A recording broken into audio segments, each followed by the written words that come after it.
how we I will upload find them it. onto YouTube, and that's You're the in preserve. I will, yeah. Well, we can't start that. Yeah. Anyway.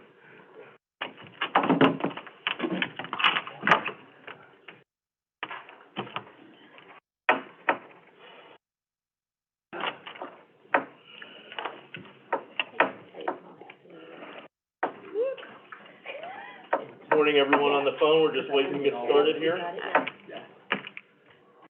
So they know.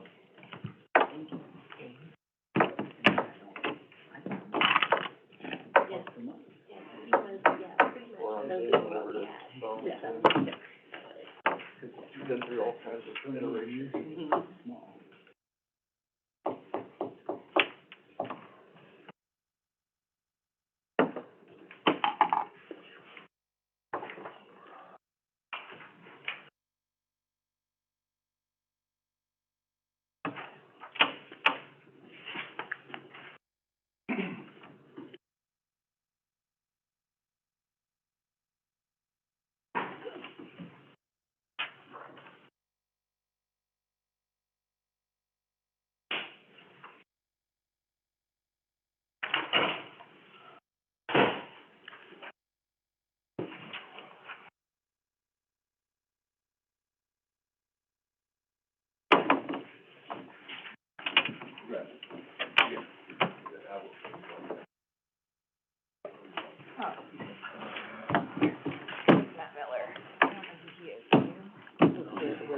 Whenever you're ready. Sure. Matt Miller. Or if you need a pen, anyone, I'd take a pen.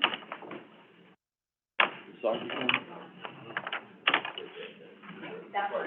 Yep. Thank you, appreciate that. We need to put like a flow chart of which one, you know, like. We, need to call down first, and see if he's around. Sure, all of them.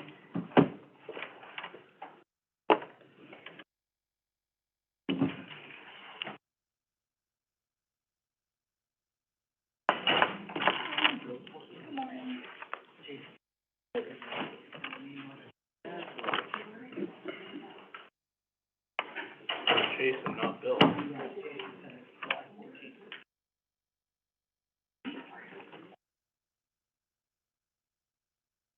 How's it going? It's going. It's a week, you know. It's always a challenge. Every day.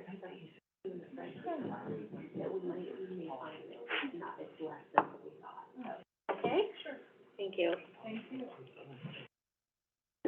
You ready for today, Gary? Unless it's not. You ready for today? Yeah, I guess. I should really ask you, are you ready for tomorrow, more than today?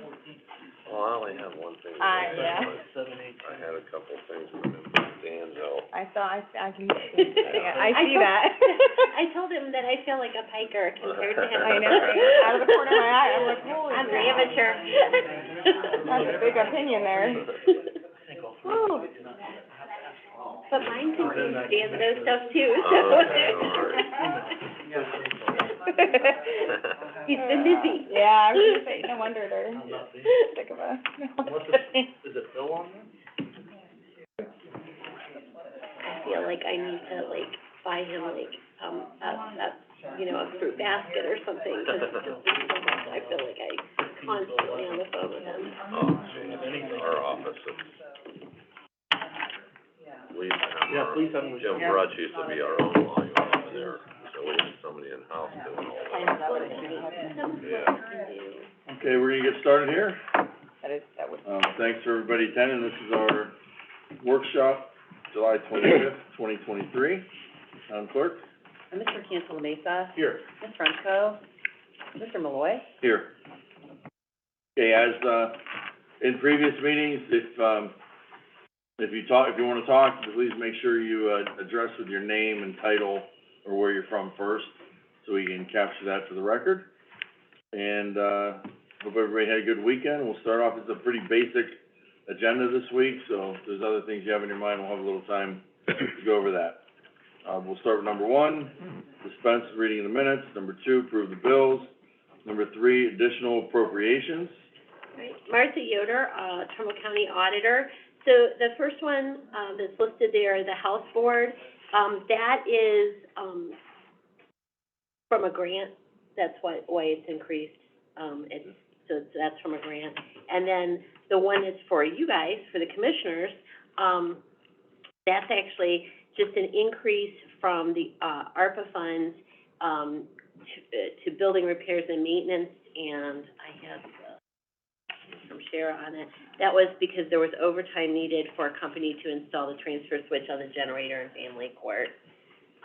You'll notice that we have, when you go down to the, number 5, the amended certificate, the only part of those two that are additional appropriations that's included is the health board one for the, grant, because the other one is from ARPA.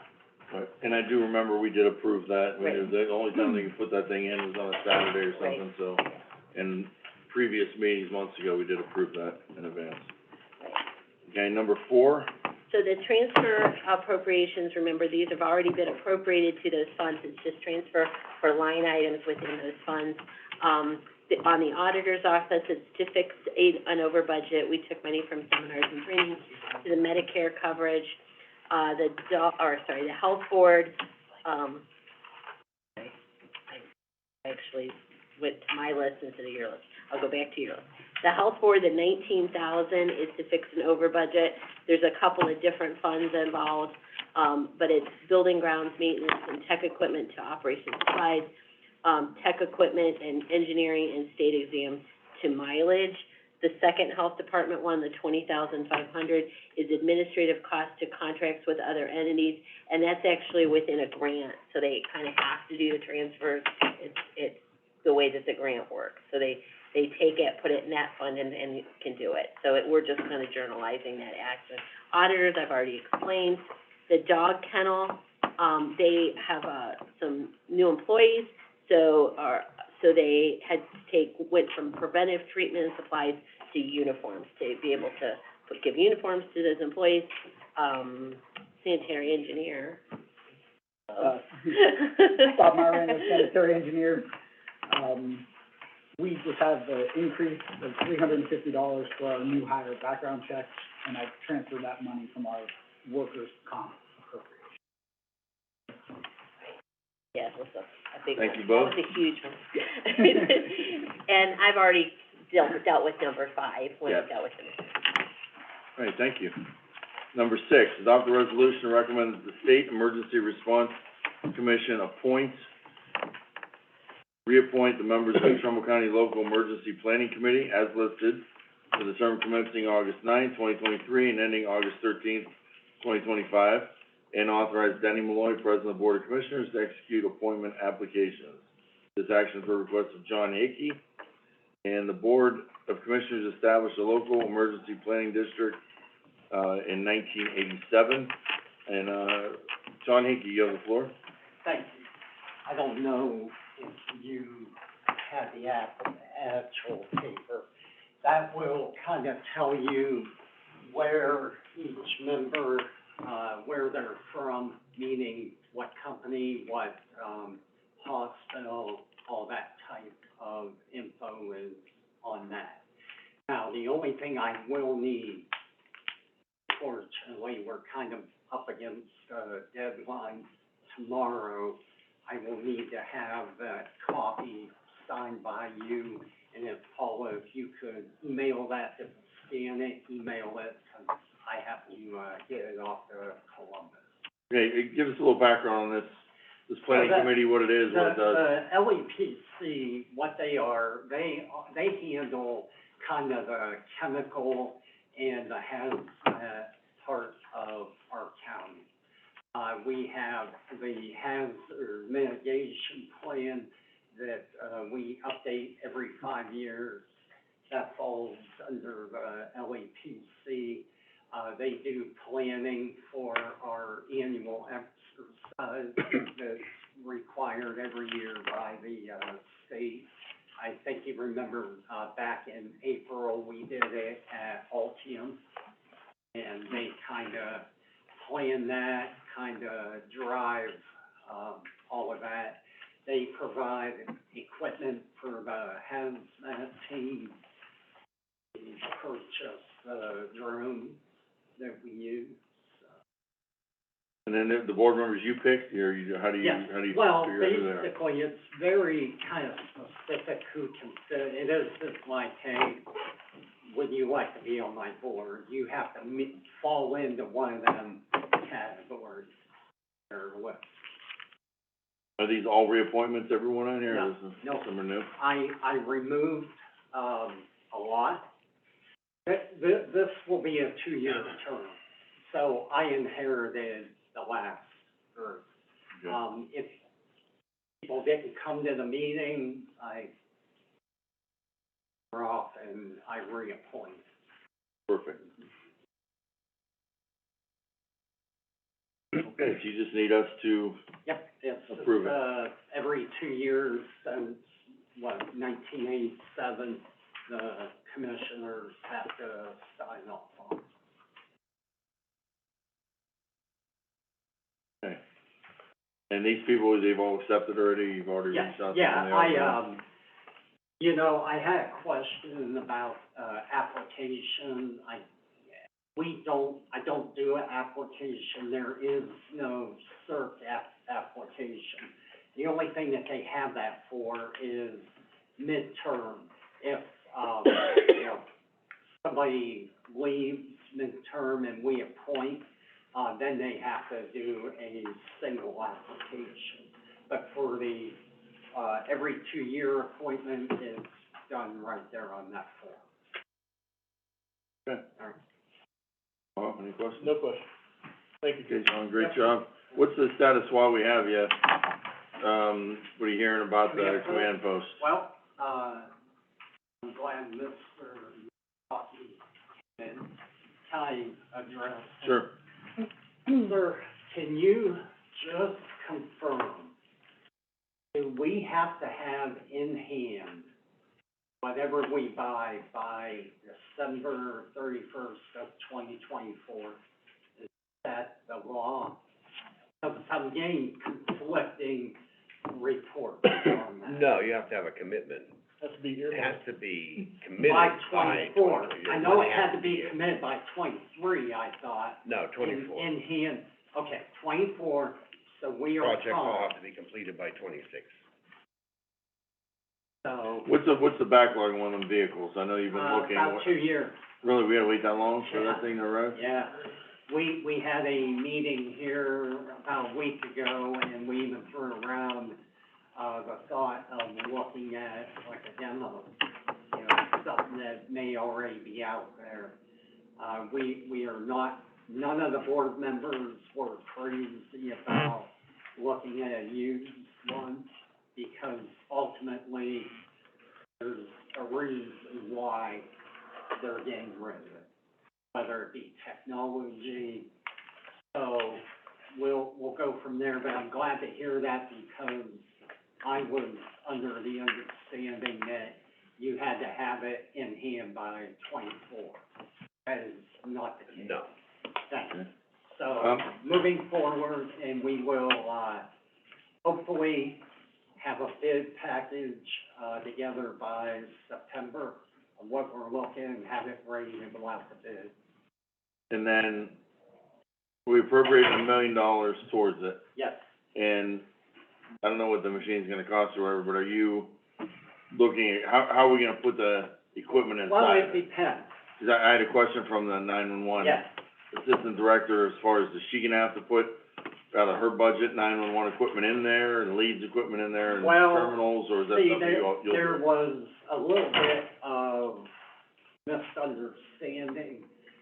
I assumed that her request for the you know, what she put in, that was I did not figure that in to the cost of the vehicle. Because I thought that was something totally separate, because what we're doing to, save money, she's going to buy them units and put at Warren as like a backup, a physical backup. And what we're able to do is, if we have something that we need to deploy the command post to, all we have to do is grab them, and they plug right in, and you go. But we were not figuring on almost $500,000 equipment into that. Kind of where we're at. Do we have to use Warren as a backup? Can we use the command vehicle as a backup?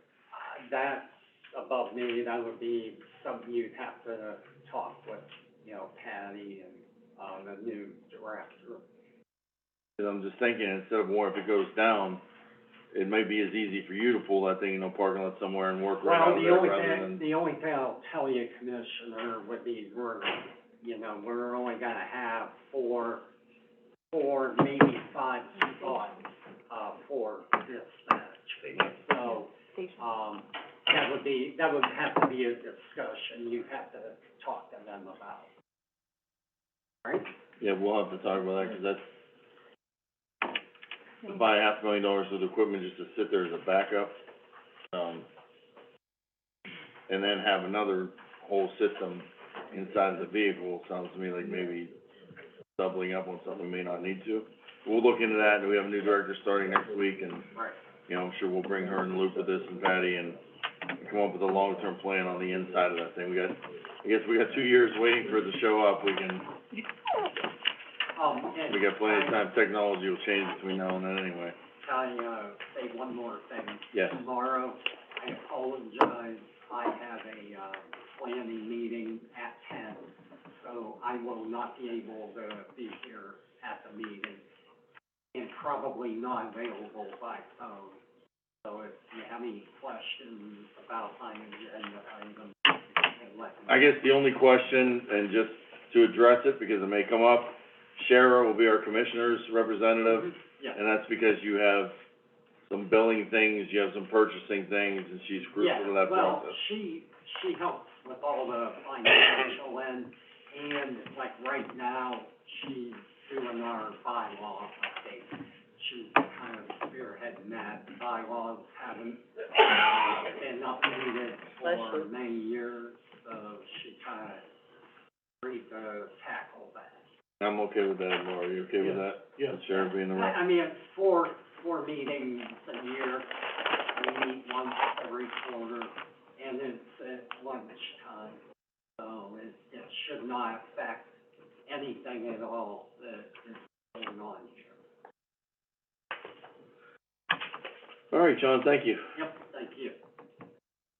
Okay, number 7. Approve the state fiscal year 24-25 biannual subgrant agreement by and between, Ohio Department of Job and Family Services, Ohio Department of Medicaid, and Trumbull County Board of Commissioners for the Trumbull County Department of JFS and its Child Support Enforcement Division for 2024 and 2025 state fiscal years, beginning July 1, 23 through June 30th, 25. It was prepared in accordance with ORC and established the terms, conditions, and requirements governing the admin and funding release for use by the Trumbull County Department of Job and Family Services and its Child Support Enforcement Division. This action for recommendation of Trumbull County Department of Job and Family Services. Mr. Gargano. Yes, John Gargano, excuse me, JFS. Commissioner, this is a standard, biennial subgrant agreement that we have to have every biennium, obviously, in order for us to receive funds from, the state. The commissioners approve that, you're just a pass-through for the monies that we receive. And we do not negotiate that contract's pursuant to statute, it's the state, agreement, that all counties have to enter into in order to receive that money. Number 8, approve the personnel action for the employment of Mr. Ryan McCarthy for the position of treatment plant operator with Trumbull County Sanitary Engineers Department, effective August 10th, pay range 8, $20.31 pursuant to the authorized job posting from June 26th through July 5th, 2023, per recommendations of Human Resources and Sanitary Engineer. It's due to employee resignation. He did pass a pre-employment drug screen and background check, and as a condition of his employment, he has 18 months to get his EPA Class 1 wastewater operator license. Commissioners, Bob Mariano, Sanitary Engineers. We had 11 applicants. We chose to interview 2 of them. Both were very qualified. One was a was a water operator for MVSD, The other, this gentleman, Ryan, was a wastewater operator at a plant in Pennsylvania, which was about the same size as our Mosquito Creek plant. It was probably our best operator interview that we'd ever had because the gentleman knew all about wastewater treatment. The big question is always, would he be willing to work our rotating shift schedule? And, this gentleman lived at home and with his parents and was looking forward to having a career job. So he said the shifts don't bother him and we're excited to get him on board. Very good. Number 9, adopt an improvement resolution determining to proceed with the construction of the Almond wastewater treatment plant improvements known as County Project Number 9F20 and the Trumbull County Combined Sanitary Sewer District Metro Sub-District, and authorize Board of Commissioners clerk to advertise for sealed bids for construction of said project, this per recommendation of the sanitary engineer. Yes, Commissioners, this is, Gary Newbrow. Gary Newbrow, sanitary engineer. This is a project that has been on our list now for, quite a few years. It's a 15,000 gallon per day package plant. It's out in Warren Township, and it serves approximately 35 customers. And it's, pretty much a prefabricated, package plant. When we bought it, it was all prefab, then brought in, put into the ground. All the entire unit, we got rust through in a lot of the different, partitions between the clarifiers and equalization tanks, and, the digester areas in it, it's just beyond its useful life. We contracted to, with a consultant company to go ahead and replace this, and so we are putting it out to bid now to go ahead and, make the replacement. And we are going to pay for this out of our, replacement improvement fund for the, sewer, from the sewer, the combined sewer district. And, we have an, engineer's estimate on this of about $600,000.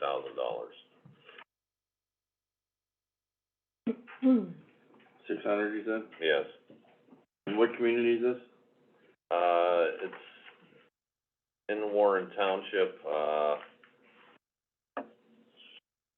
if I had a map, it'd be easier to explain where it's located, but as you're going from Warren Township into Newton Township, there's a little neighborhood there that needs this, that they all go to this package plant. When the neighborhood was built, the developer put this in, but it became our property, but now it's time to replace this package plant. All right, thank you. Okay. Number 10, concur with Trumbull County Planning Commission and authorize the Planning Commission staff to approve amendment number 1, grant PC 21-1CS1, Community Housing Impact and Preservation CHIP Program to appropriate $16,175 from the housing rehab activity to the housing repair activity. This amendment necessary to cover the rising cost of construction on 4 housing repair projects completed.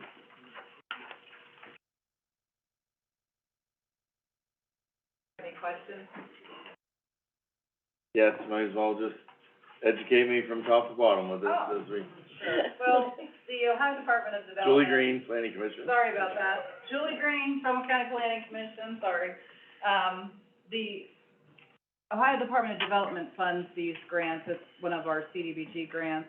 And their current policies allow for 10% or 10,000, whichever is greater, to amend these. It just so happens that we were over by $175, therefore we have to formalize our amendment request. So it's typical for us to move money between activities, depending on the bid results, and in this case, we were over by $175 and had to action. This grant is pretty substantially complete, and I think we've exceeded our outcomes. This is kind of like a change order. We're just moving money from one activity to another. It's not a change order for additional money. You have a set amount of money that you're awarded through the CHIP grant, $250,000, and we allocate a certain amount for home repair and a certain amount for home rehabilitation. And so we're just increasing one activity over the other, because that was where the needs were. Thank you. All good? Good. Number 11, to concur with Trumbull County Planning Commission, authorize change order number 2 with Stephen Lesko Jr., Wilkinson Avenue, Youngstown, which replaces one LMI household connection with the next priority LMI household connection on the waiting list. West Farmington Village notified the Planning Commission on July 17th that the LMI household located at 388 North Third was vacant and up for auction, rendering it ineligible for assistance. The next household on the list, 300 West Main Street, will now be under assistance. This change order number 2 reduces the contract from 24/6 to 21/5/20 with Stephen Lesko Jr., Wilkinson Avenue, Youngstown, and authorized president to sign the change order.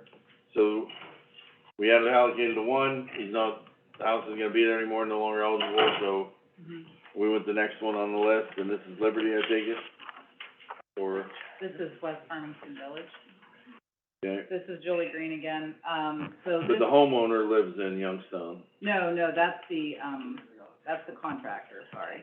Stephen Lesko Jr. is the contractor. Gotcha. He's a licensed drain layer, and he had bid on 3 sanitary lateral system connections, and one fell off because of a house fire, unfortunately, and then this second issue arose where we learned that the house was vacant, and so it's therefore ineligible for the funding, and our goal is to spend all of the grant money, we don't wanna spend any back.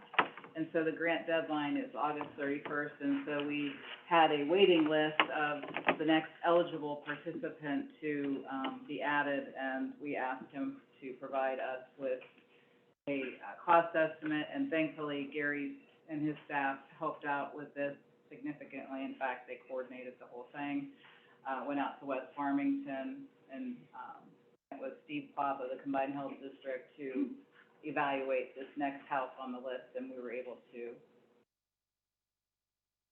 replace it so that we can spend all the money.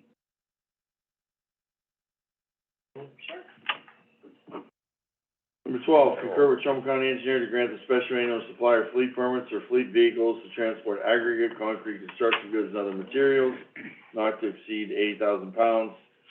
Sites located upon Trumbull County roadways.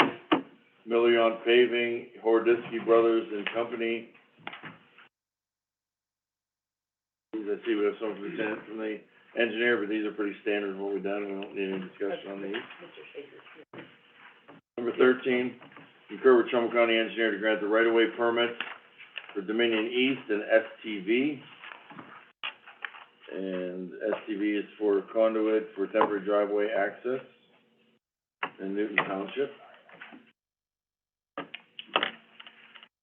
14, award the lowest responsible bid as submitted by Shelley and Sands, North Jackson, for the through CH 67, Austin Warren Road, West Park Avenue project in the amount of $1,326,560, funded by an 80% STBG grant received through Eastgate Regional Council. The 20% match will be provided by Trumbull County Engineers Fund. No general funds utilized. And to enter into contract with Shelley and Sands, Inc. for said project. You mind if I, something? Sure. This is Gary Schaefer, Deputy Trumbull County Engineer. Uptown Warren Road, West Park Avenue, that project is a federal project. It's gonna resurface West Park from Uptown Warren Road to the city of Niles, and then West Park Avenue. Uptown Warren Road is gonna be from the village limits of, Lordstown to Salt Springs, and then pick up again at Burnett East and go to the city of Warren. Project. And you did, the engineer's estimate was 1.5. Shelley and Sands came in at 1.3. We also had bids from RT Vernal Paving at 1.5, Shelley Company 1.6, and Barbagus Construction 1.6. So you did go with the lowest responsible bid.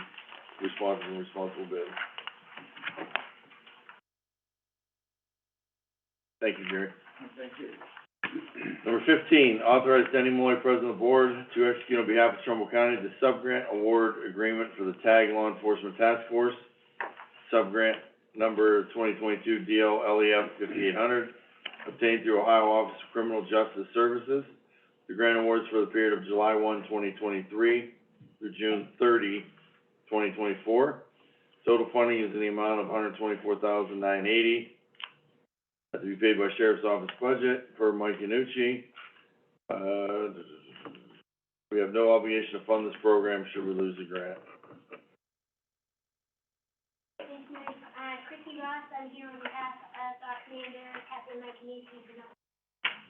This is a regular, grant that we've had for years. We did get a huge increase. We got it hired last year, we wrote it last year, got an increase on it.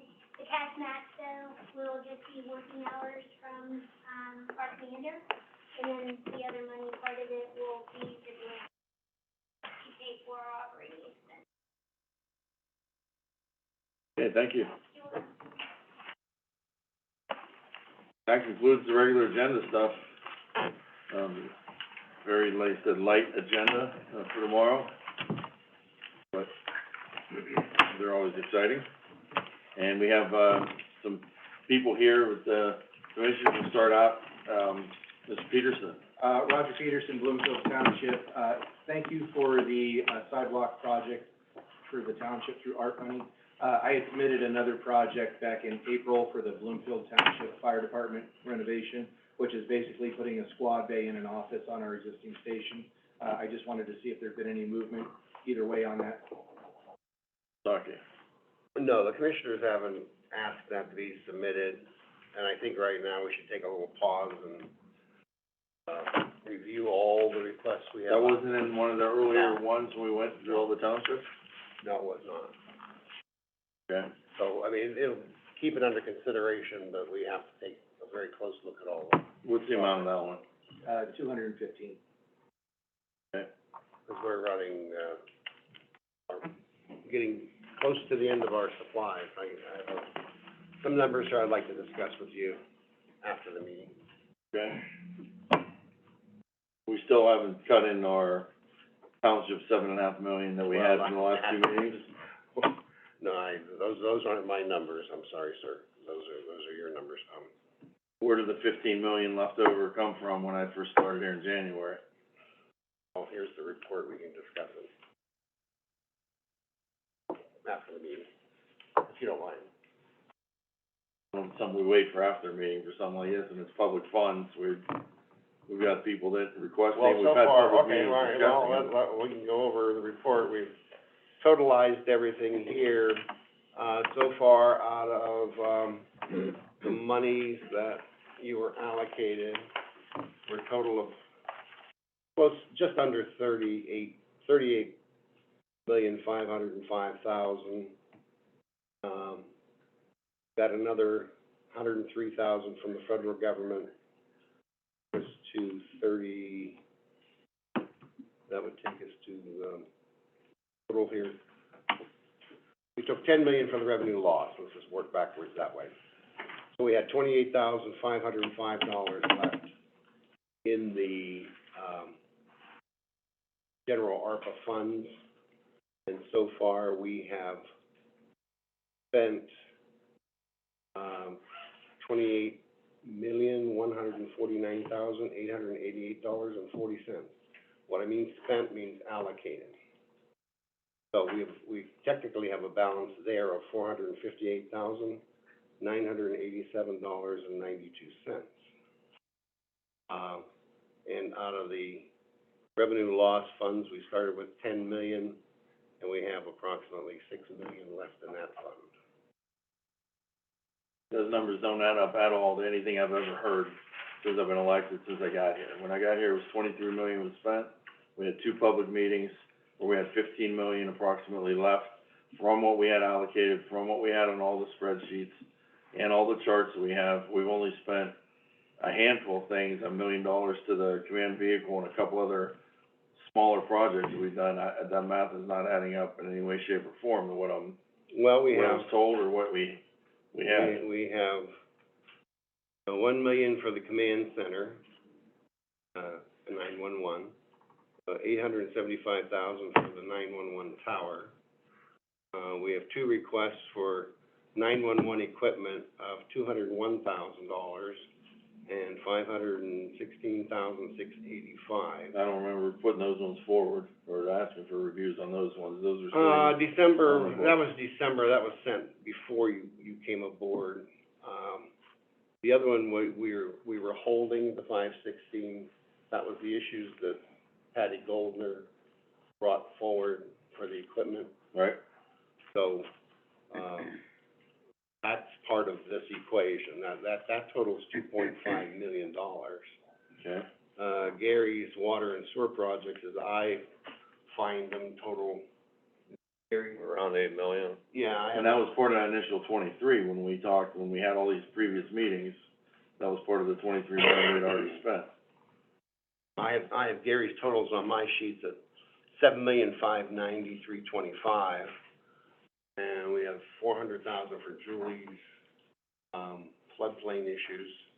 So that totals, those two total $8 million, and Gary may have a few extra things that I'm not aware of, so if you take those two components, that's $10.5 million right there of the, $28 million of non-revenue loss money. A lot of it's gone. Yeah, that's 8 million of it, right? Pardon me? How much did you say that was there? No, originally we had 28 million Right? allocated, and, we've spent 10.5 out of that, or allocated that. Right. So that left you 18, and the rest, 18. and the rest is under all these projects here that are items. That we approved, that were approved Yeah, before. Well, No, that- some were approved before you came on board. I mean, for example, we have a sheet here. We have, I'll skip Gary's projects. I mean, if you wanna go through, we can just go roughly the numbers, I'll go quickly. Blueprint contract water line, $325,000. Meadowbrook sanitary sewer improvements, $1.5 million. Maplewood sewer study, $250,000. Heat and Shoot sanitary improvement project, $571,000. State Road Phase 2 sanitary sewer improvement, $230,000. Valley Partners Small Business, $1 million. Valley Partners Small Business, $2 million. What is that? What's That's that? the, small business grant program that was handed out to, literally hundreds of businesses. Yes. Okay, in so Trumbull that was County. before me. Yes. Part of the and- money we had before I got here. And the other is the revolving loan fund for the small business. Board of Elections roof replacement, $642,670. Chiller for the family courthouse, $178,189. We had Judge Rice's windows for $11,675. Trumbull County Courthouse chiller and cooler, $2.5 million. We have allocated $250,000 between the accounting firm and the attorneys. Baker, Dublicard. We had, sheriff's vehicles and equipment of, $934,510, which was, a revenue loss.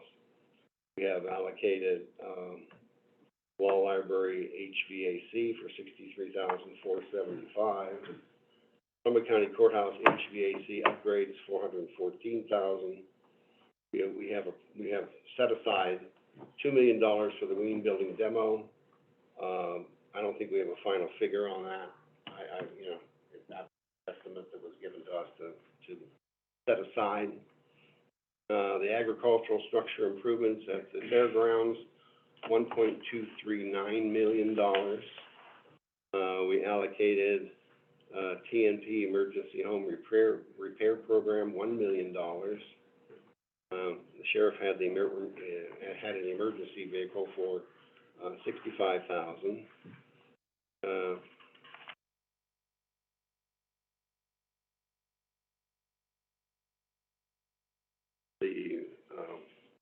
Warren Historical Society, $280,000. Family court generator switch, $62,753. Board of Elections entrance remodel, we set aside $600,000 for that. Family Court Boiler, $460,800. Elm Road Water Project, $1.322 million. Family Court Digital Radios, $37,609. Engineering costs for HVAC, I don't know why it's not noted here, what the exact project was, but it was $38,625. The 911 generator, $37,804. I referenced the floodplain issues for Julie, $400,000. Second Harvest was given $370,000. Oak Hill Digital Advanced Project was $159,500. The Action Food Truck was $250,000. We had the sheriff's salaries for $3 million out of the Revenue Loss Fund. Family Court Transfer Switch was basically $25,000.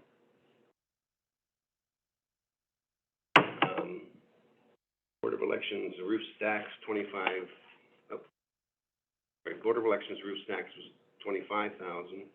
Board of Elections additional electrical work was $43,800.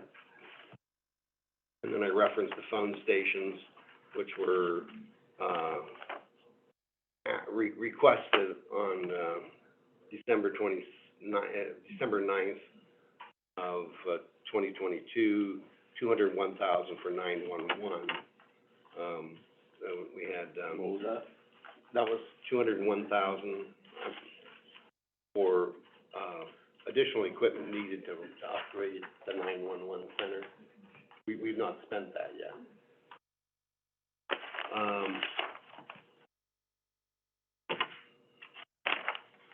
Architect and engineering for Planning Commission roof, $297,000. Set aside for the law library steps, $350,000. You allocated Ridgeview Tours, final award was $65,000. We have plans and specifications for the JFS windows at $7,600. Trumbull County Courthouse, Phase 2, final improvements, $1.85 million. Diamond Water Line, $167,250. Stillwagon Water, $250,000. Blueprint Phase 2 Engineering, $435,000. Bloomfield Community Commons was, the final allocation was $94,000. Mesopotamia Museum was $65,000. Mobile Command Post, $1 million. Portland Community Foundation, $35,000. Johnston EMS, $26,000. Scoville Drive Sewer Improvements, $350,000. State Road Water Regionalization Project, $350,000. Kane Drive Sanitary Sewer, $350,000. State Line Road Sanitary Sewer, $90,000. Smith Stewart Road Sanitary Sewer, $335,000.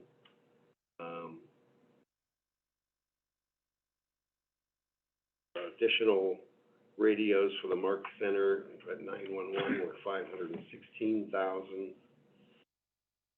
Of course, referenced before, the Marks Tower at $875,000. Scott Street Sanitary Sewer at $900,000. The SLAP program for sanitary at $600,000.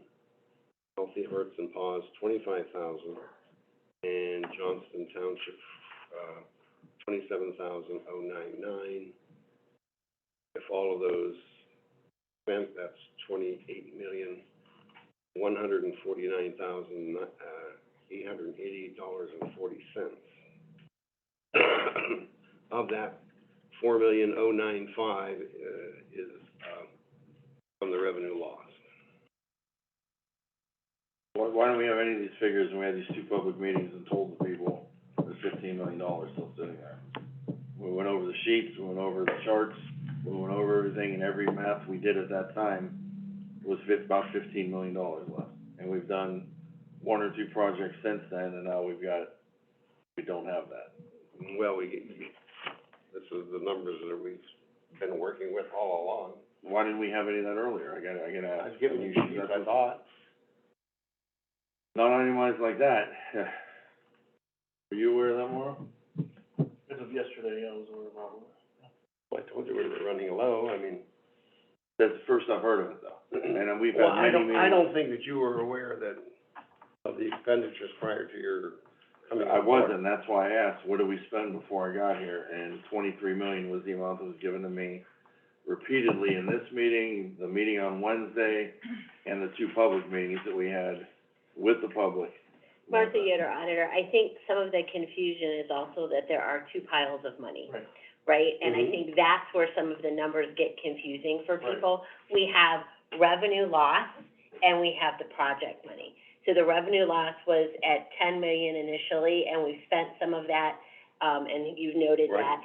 And the other pile is the 28 million, which is other projects. I think a lot of times those numbers get thrown around, and people hear something and they think, oh, we've got this much, but it's gotta fit into revenue loss in order for it. Things like making up the sheriff's budget, those things fit into revenue loss. Other stuff, the project stuff does not fit into revenue loss.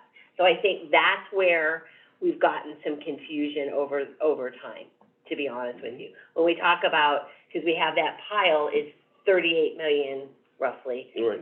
altogether, but 10 million of it is revenue loss, 28 million of it is for projects, and we have to take it out of the right pile. And the revenue loss is very, Restrictive, yep, That's how we- absolutely. that's how we can- And when we've talked about the sheriff's budget, things like that, that came out of the revenue loss. Right. Those things come out As of do revenue. a lot of the county projects Right. that we do, they can come out of the revenue. Yeah, loss. but- We can't help communities with the revenue. Right, loss. right, and so Right, we I have. think, and I'm sure that Tanya has done that, and as well as, Mr. Masaki, making sure that we're taking them out of the right pile. But I think it gets very confusing because probably that, whatever 13 million, that was probably both together is what you were hearing. And I think it is confusing. I didn't understand it right away, to be honest with you. It took Mr. Masaki explaining it to me a couple of times to go, oh yeah, I get it now. I think that's probably where the confusion is. I understand that, but there's still 9 million that, above and beyond the 6 million in revenue loss, and then basically zero in the other pile that was supposedly out there, supposedly we were working with, and I know Commissioner Frenchco, the same thing.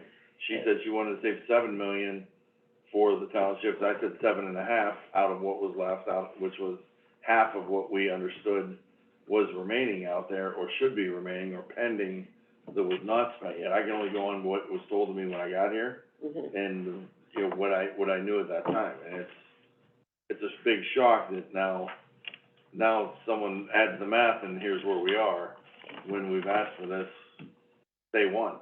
I've been here January 1st. And we have a lot of townships, we have a lot of people Right, waiting to hear back on their pending money that we've been talking to every week for 7 months now right, on these grants and on their applications, and townships still getting their grant money in based on what was told to them, based on what was brought up in public meetings, and the two ARPA meetings. We had 2 meetings with the public where we went over a lot of the stuff with the public at the same time. And there wasn't anything added to that since those days that we utilized or that we spent. So, Just so I'm understanding, that dollar amount that would be remaining is with the asks that we've already asked the attorney for. All those, Well, all those projects that we sent to the attorney for opinion are included in that now. no, there's No, 5 or 6 no. of them. There's Braceville's not in there, there's No, United Way's not in there. If you total what you just asked No, but- for on the last 5, that totals $2.2 million. More. 2.8, 2,829,000 that are pending out there, that are not allocated yet. Of the ones that we asked. Yes.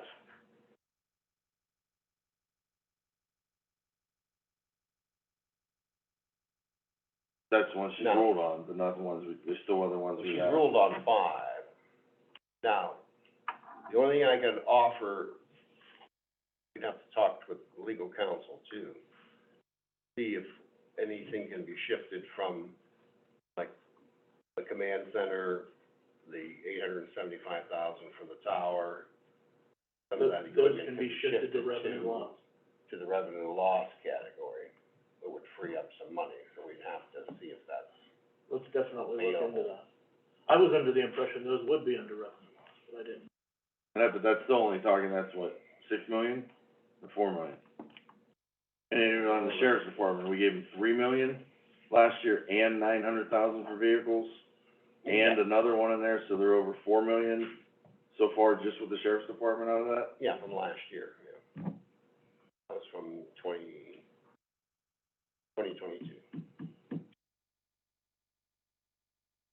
I apologize for scooping up your short agenda. Well, Rod, you know where I stand with this thing, I sat there in front of you I know. and every other trustee out there, and we gave them the figures that were given to us at the time, and apparently those aren't the right figures, or those are not correct figures as of now. There's a ton of worthwhile projects, and it's gotta be hard to pare them down, and I understand that firsthand. First things first, anything that can be used out of revenue loss, let's try to get the opinions to do that. That'll free up more of the money to do these Just different some types of projects. discretionary things, then Yeah. you have to take a real extra hard look at the others.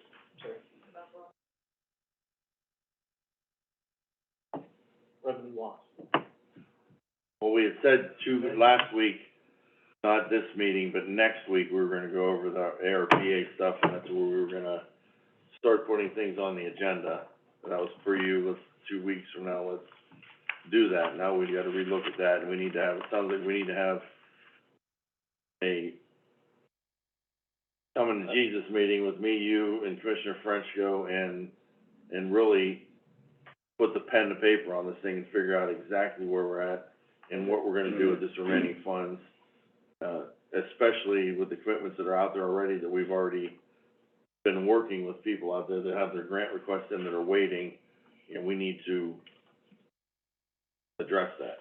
When we talk about what can be, I think the first step is, what can be moved to, that what we thought would be under the general, funding, what can be moved to revenue loss, where we can free up some money to assist communities or to do broadband or whatever we want to do. And that's what I was assuming was happening, but we need to look at doing that. So that gives us a hard number, after we move the command center and all those different things, those county projects that we can do out of revenue loss, that's gonna give us a lot more money to free up there. Now, any budgetary shortfalls that happen at the end of the year, some of the commissioners are gonna have to deal with. If the sheriff's department runs over and we don't have anything in revenue loss to supplement, that's something the commissioners are gonna have to face. But in the meantime, I suggest we look at moving those big ticket items, especially those big ticket items, totaling at least 4 million, into revenue loss, out of the 6 million. Okay, we can inquire.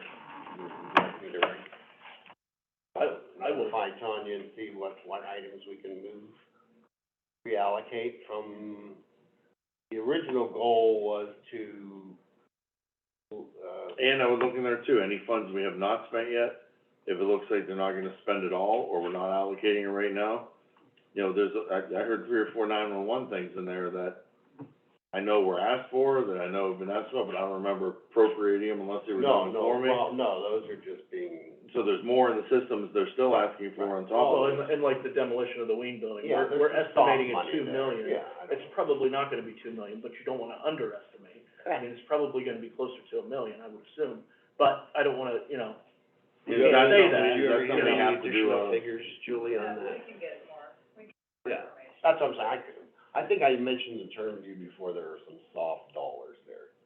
2 million for the Ween building is soft, and I don't know, they could be something catastrophic, and maybe it could come in more, but I'm saying they've allocated, we're trying to be you have to have a safety net there. Yeah, you don't wanna run yeah. short. My suggestion on when we have the soft money is to maybe sort of, as you guys figure out the remaining projects. Maybe there might be ones that you are inclined to do, but they're just not doable. Kind of put those in a little second category of, you know, an honorable mention, if you will. And then if we have it, then we do that. Yeah. That, you know, sort of a contingent kind of Good, thing. good idea. I guess you weren't aware of all the money that was spent prior to your arrival. I wasn't, I can only go by what was told to me, that 23 million was spent, we have 15 million left, and that's the number I've been working with since January 1st. As we went backwards, and even in the two public meetings we had, that was still the number that we had at that time, was 14, 15, not real sure, somewhere around that, give or take a little bit, not give or take $9 million worth. That's what's surprising me here, is some of those things, some of Gary's projects, some of the other ones that I assumed were already spent in that first 23 million that was spent before me. And now I'm seeing that it's not spent in that first 23 million, it's coming out of, it was appropriated before I was elected, before I got here, but now it's showing up on things here now out of that 15 million, Right. which was never told to me before, and I know I asked, you know, Well, in when we had those public meetings, we thought we were up to date on, here's as close to where we are as where we are. And apparently that's not the case. When you said some of those numbers, I said, that's nothing, I didn't acquiesce into that being the correct number. Well, it was in the paper and everywhere else on what our goals were, and it was never corrected to me or Commissioner Frenchco in any way, as far as, that numbers may not be exactly correct. And I don't know if you were on the same train of thought with that or not. I mean, I realize the money that we spent.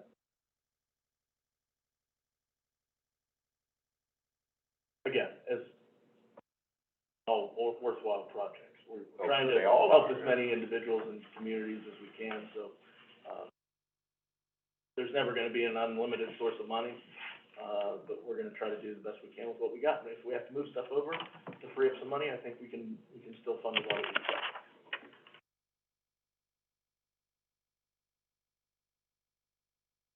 Well, let's, I don't know, you wanna have a special meeting to go over this stuff, or we gonna have, I mean, how are we gonna get the three of us together to actually put pen to paper on this and The first thing seriously? that we need to know is what can be moved to revenue loss and how much we can take out of that. That's what we gotta know. If we can move $4 million into revenue loss for it to be funded out of there, that'll free up $4 million for projects. I think secondarily, you also need to look at how much soft money you have too. Yes. So it kind of have, you know, that as so that when you're going over these projects that you have remaining, you kind of rank them as to, you know, your priorities, and the ones that are lower priority, if there's money left, that's what you have. But you need to kind of differentiate and look at what your soft money is. Try to harden up some of that soft money too. Try to see if you can figure out how much it is actually gonna cost on those ones, if we're closer to knowing a total, if there's ways to do that. I absolutely think it's important to be as conservative, like you mentioned. Yeah, the Ween building probably isn't gonna cost $2 million, but you need to make sure that you have enough. You'd rather have too much allocated to that than not enough. And your timeframes to allocate are all the way through 2024. So you're not, you know, saying if there is extra money, you always have time to allocate. Right, you'll have time later Right, after some. but we have townships waiting now. I'm getting the Absolutely. calls, I'm sure other commissioners are getting the phone calls now, hey, what's going on with our grant we put in July, of last year, what's going on with the one we put in the fall? What about the ones we put in January, February, March? As such as this, I mean, just because not everybody's in there following up on them, doesn't mean they're not waiting for them. You know, they're waiting for what we told them we were gonna do for them.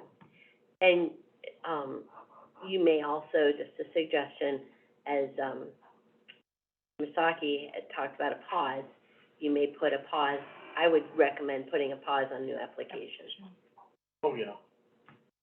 Especially in light of what we know now. Yeah. That's kind of a given right now. Yeah.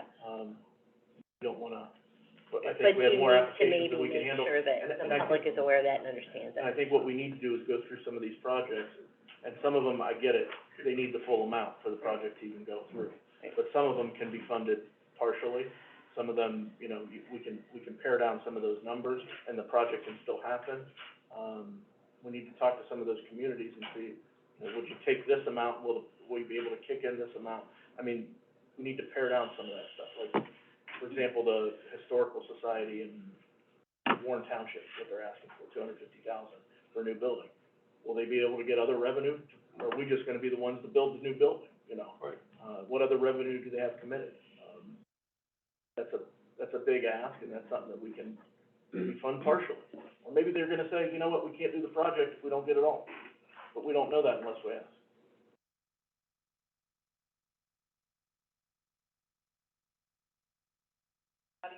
No, that's been funded.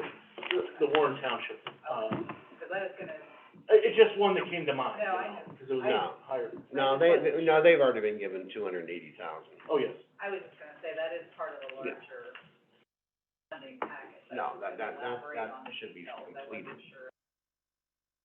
No. No, that check's been cut. I mean, if you total up your asks, and I haven't done all that, but I'm sure it's more than double what we've got already. What we, from the 28 million left. Well, that was the last, I heard when we went over those sheets, was we had about 15 million left and 20 million in asks. We knew that.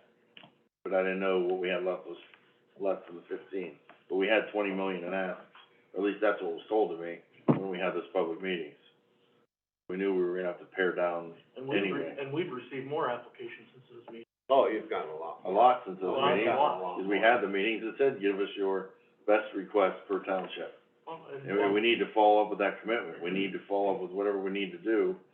We need to be responsible to the townships and back up our word of what we gave them in some way, shape, or form. But just as you're committed to the townships, and I am as well, I'm committed to the broadband aspect of this. It's gonna benefit the townships, number one, not just township administrators or government, but people that live in the township. It's gonna go directly into those people, those families and businesses that need that direct, assistance with broadband. I mean, that's one of the big things as to why we had this money in the first place, was broadband installation, water and sewer projects. I'm gonna stand by that, and I'm gonna fight for that, because I think, that does benefit townships. It may not benefit township administrations, but it benefits people in the townships. And Gary, your projects benefit, water sewer projects have benefited a lot of people in the. Thousands, yes, thousands. Thousands of people. So that was the number one priority from day one in 2022, that you complete those projects. Were mandated, and some other projects, water sewer expansion. Yes. And we sort of did that round robin that day, that was a large. I mean, are there some things in there we can back out of that we've not done yet? Do we have to do the Wien building, do we have to do 300,000 on courthouse steps at this point? Well, you're in the Do middle we of put it. that back in the The pool? Wayne building is in It's almost like process. we're not taking care of our own backyard, and we're gonna take care of somebody else's. We gotta fix what we need fixed too.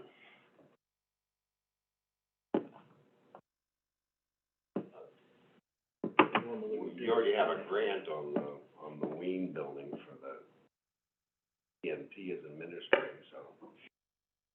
It's like some of Gary's projects, you don't wanna mess up a grant that's out there in the state of Ohio. The steps in front of the court, in front of the law library, I mean, that's something that you could,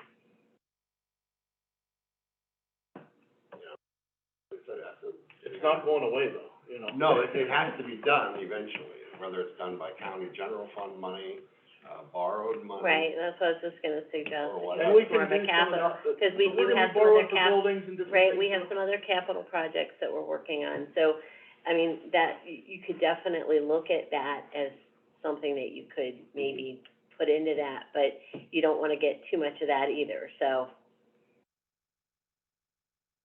And we can double check on the courthouse improvements where that's at, that was a large ask there, 2 point. But some improvements are not even on here. I mean, as far as the roof at the stone building, No, that's, right? That's something that we'll probably be I mean, borrowing but- for. Yeah, there's Those are things, just capital improvement Right, projects so- that we're already borrowing. right, that's what we're looking at, we've got the stone building, we've got where did he go? Bill left. Bill left. Engineers. Smart man. The engineers, we've just borrowed for the elevator, and that's only $800,000. Sure. I never thought in my life I'd ever Okay. only $800,000. But we've got that, we've also talking about 911, we're talking about Dogtown. Yeah. So we've got some things that we're definitely got in the pipeline to be borrowing, so, but And in fairness, these, two allocations of money, both the COVID-19 monies and this ARPA money have allowed the county to move forward and take care of a lot of projects. right, On that we wouldn't, that we county, ordinarily, county infrastructure that we'd have to be borrowing. right, absolutely, and for. we're actually, I mean, we're gonna talk a little bit about the debt and the tangentially and something I'm gonna talk about, but we actually don't have a ton of debt for a county our size, to be really honest with you. So, I mean, we can look at, but, some of those other projects are definitely worth looking at maybe doing as a capital, if that's what it comes down to. And that's your call. I would recommend looking at, and when you're trying to decide the projects too, the further projects, look at where you've already benefited the townships, which townships you've benefited. I don't know what your criteria has been, but I would, be careful or be sure that you spread it out among the whole county. And I would include in that the other projects, that Gary has. I did see some that were township. So we wanna make sure that, if we've benefited a township, that they, that everybody kinda gets their own fair share of it, I guess is my point. Difficult, I they're all understand. worthwhile. I would not wanna be in your shoes making those decisions. I'm glad that's not my job. We've benefited helped benefit a lot of communities and a lot of small businesses and even the county buildings that obviously the public utilizes too. That's all public dollars too, so public. And improvements to the fairgrounds or Absolutely. benefiting, that was $1.239 million, so. And the things that we do, that we haven't had to borrow for, that helps our long-term budget and all the taxpayers benefit from it. Sure. First things first, I think we look at what can be moved with the revenue loss for the county projects. I think that's gonna free up approximately $4 million. And then whatever we can not move into there that we can borrow, roll into some sort of borrowing mechanism. Mhm. We gotta look at that as well, so. Can you work on that for the next meeting with Tanya, or at least try to get her, Call today. get on that? At your request, from Yeah. the commissioners, because we, Yes. Absolutely, we this is continue- gotta be priority number one Yeah. right now, because we wrote some checks we need to back up right now verbally and commitment-wise, and we need to make sure, as Auditor Yoder said, every township has an opportunity to get a piece of the pie, instead of first ones to the plate ate everything and left nothing for anybody else. And that was, what I feared when I first got here, and then I was put at ease that it wasn't that way, and now I got that fear again, so we need to tighten our belts a little bit and find every crumb we can and make sure it's allocated out to the ones that need it. Anyone have anything else besides anything remotely related to ARP? I have some, I'm sorry. Go ahead. Would you like to go? Switching gears just a little bit. Gary, on the rebid of the heat and shoot project, I know we've gotten some, or was it heat and shoot? A On the rebid? potential rebid that they were talking about for the, Oh, potential change order, for the change order for rebidding the Yes. 36 yeah, new connections. yes. That needs to be, before we get into a public meeting and everybody's talking about that it needs to be rebid, or this isn't part of the scope of the project, can you elaborate a little bit on that? I know the funding sources don't allow for necessarily a rebid, so, All right.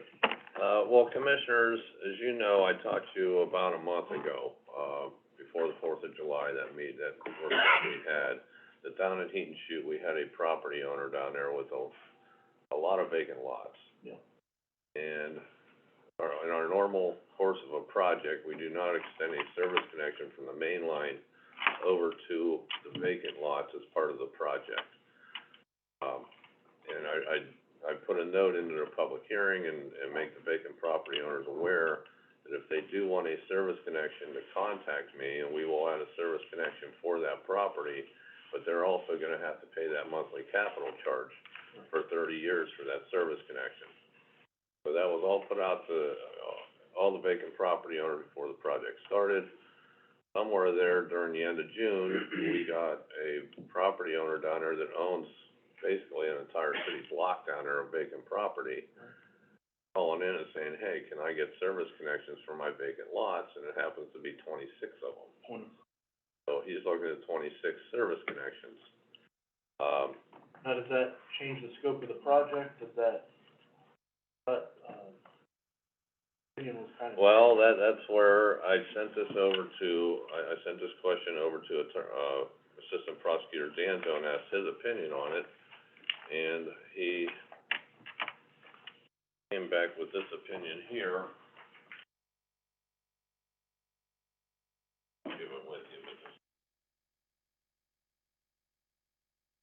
for Commissioner Frenchco and you, Paula. Basically, Well, is it, first of all, we have right-to-way privilege on this from two commissioners. Yeah, okay. okay, yeah, because we do have the Assistant Prosecutor Yeah. discussing it. So what he has told us in here, well, I explained it to him that adding these service connections are gonna be at the unit cost of what the contractor competitively already bid. So we already had a price in there for 6-inch, service connection, PVC pipe in there is so much per foot. And that's exactly what the contractor's gonna charge us to add these extra 26 service connections. And I also, told them, you're on the same unit cost as you bid for as much of this as we could possibly do. Now, things like, grading, seeding, things like that, we sort of took that as a percentage of the entire project cost to restore these other lawns. It was this much, you're gonna add this much percentage for this. So we kept them pretty much to his, unit prices that were bid. And basically,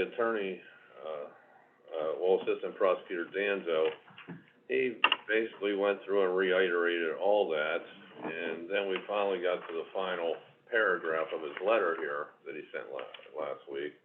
He says, ultimately, I believe that the safest legal course in a case like this one is to treat this as a new project subject to its own competitive procurement process. So I have to agree with him. That would be the safest from a legal standpoint, that would be the safest thing to do, is basically, no, we don't give a change order here, we have to rebid a project. But from a practical standpoint, undoable. The funding source paying for this is the Ohio EPA Water Pollution Control Loan Fund, but 0% money is going toward it. They are not going to let us rebid another project just for service connections. Their projects have to do with mainline, extensions, and it's written into the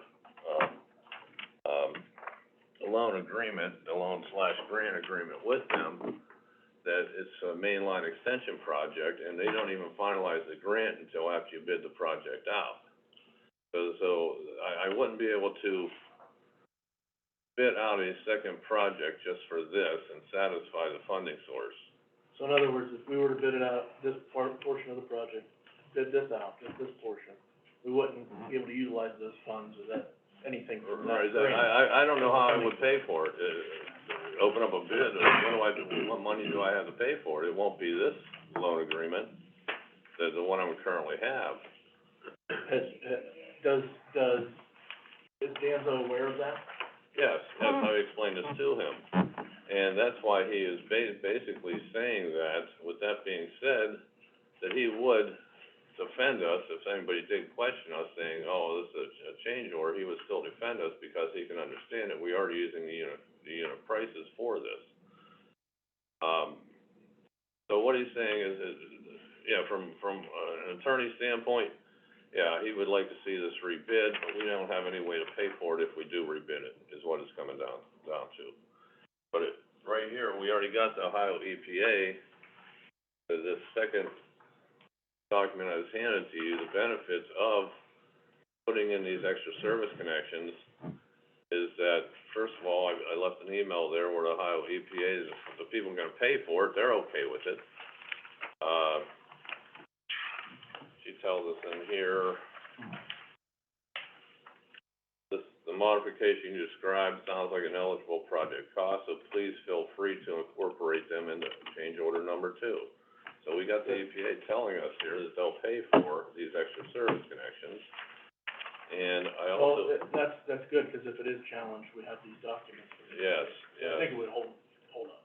Yes, and the benefit to everybody out there is that these 2 spreadsheets I put together for you. The first spreadsheet shows that, if we don't do the 27 extra service connections, the monthly capital charge for the project is gonna be approximately $29.42 per month. Okay? Now, if we put in these extra service connections, that goes down to $25.63 a month, and it, saves every property owner out there over $1,300 over the long run. So this benefits everybody. And we have a bunch of vacant lots down here in this neighborhood where the property owner can now develop them. If he has to come in later and put these service connections in, he's gonna have to be cutting open brand new roads that we're putting in here too. We're gonna repave these roads for this neighborhood. He's gonna have to cut through those. He's gonna have to mobilize a new contractor. And basically, I talked to the property owner here, and he says, there's no way he could afford to do that. If we have our contractor already mobilized out there to cut these in for him, before we, restore the roads, then this is his best way to do it. And he doesn't have a problem paying his monthly capital charge on all these for the next however long. And once he transfers that property to somebody else, they assume that capital charge for him. So from a practicality standpoint, this is good. All I can say is this is good for everyone in this project. It lowers that capital charge for everybody, and we have a large block of property down there available for development. Already talked to him. Yeah, and the legal risk of something going wrong with this that is pointed out by Attorney Danza, that somebody could come by and challenge, oh geez, you should have rebid this out. Attorney Danza even tells us here that that's never occurred. It's never occurred on any of my projects, but in the event that it does do that, that they will defend our decision. This is why practicality on this board is so important, because Yes. let's not lose sight of the end goal, and that's to benefit individuals, benefit this community. Also, I mean, you couple that with the past opinions from Mr. Danzo saying that basically a lot of these change orders are administrative in nature. They're not legally, Yes. They're not gonna weigh in on them legally. And third, you have these letters from the Ohio EPA saying basically, we're not gonna fund this. If you rebid it, we're not gonna fund it, and we accept that as a change order number 2 in the project. Yes. So, Yes. I think we'd be foolish not to approve the change order. All right. But I wanted to explain it in a okay. public meeting, because these change orders become a bone of contention with somebody, and they tend to take on a life of their own and then make it into, well, we're somehow skirting the bidding process and we're not doing things. No, we're not doing that at all. This is And I wanna make that clear. This work is at the request of the county, because due to a property owner that we can help, that also help us. It's a win-win for everybody. Agreed. This is not a contractor coming in trying to stick it to us, oh, here's a change order, I Right. found something you did wrong, and we can, no, this is at our But this is- request, and this is fair and reasonable amounts based on his unit prices for these items in his original bid. Agreed. It was competitively bid. Just So, When that comes up, I just wanted to make that very publicly known, so. okay, well, this will be on next week's agenda. I'm gonna send this, put this change order in. I wanted to, you know, since it was such a large amount, that's why we wanted to get this, opinion from Assistant Prosecutor Danzo first, Thank you. so you guys can absorb this information, and we can speak about it again at next week's workshop. But I think it's worth absorbing with his other opinions that mention the administrative nature of some of these changes. Yes, yes, Let's keep that. all right. Julie Green? Julie Green, Trumbull County Planning. I just wanted to let you know that I spoke with the developer prior to Gary meeting with the Mountain of Hills regarding this proposed, extension to the vacant property. Like Gary mentioned, CDBG funds cannot be used to extend these types of things to private or to vacant properties.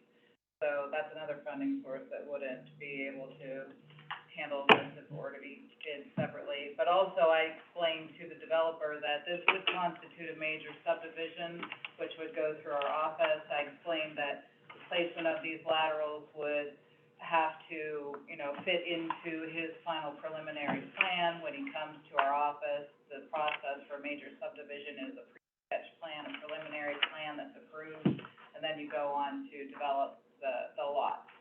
And so, I understand the purpose for it, but also I just wanted to let the commissioners know that in the future, if any of these need to be relocated to fit into his final preliminary plan that complies with the subdivision regulations, of course, that would be up to the developer to Yes, handle those costs. and to get his approval, he needs these service connections out to the main line. Right.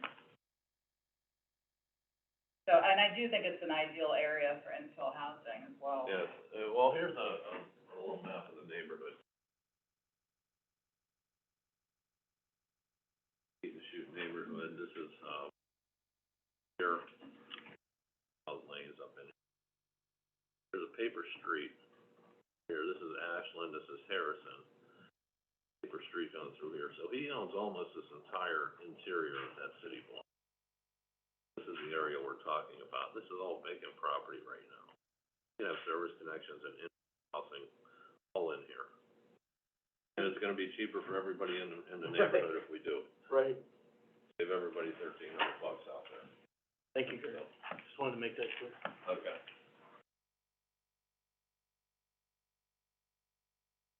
Okay. All right, well, we'll discuss it more next workshop, when I send it over.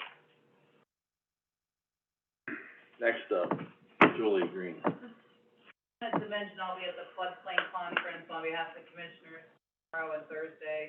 I just learned of it, and we don't have that position filled currently, so I will be the representative to be able to bring that knowledge back to our new hire who's starting on July 31st.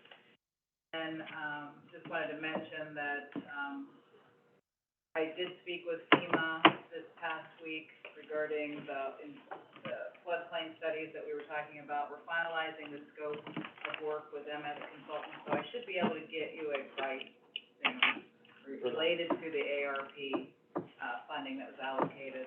Thank you. Thank you. Want to go? Okay, I'm gonna pass these down for you. I have actually several things, I'll try to do them as fast as I can.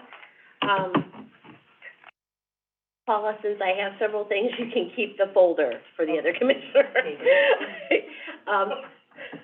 The first, couple actually relate to last week's, regular commissioner meeting on Wednesday.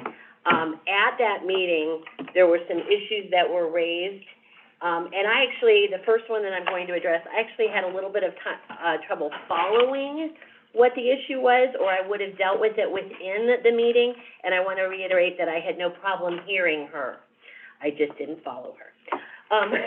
The packet attached contains the last 5 pages of the alternative tax budget that was sent to your office by Accountant Christy Sestaric, who prepared it.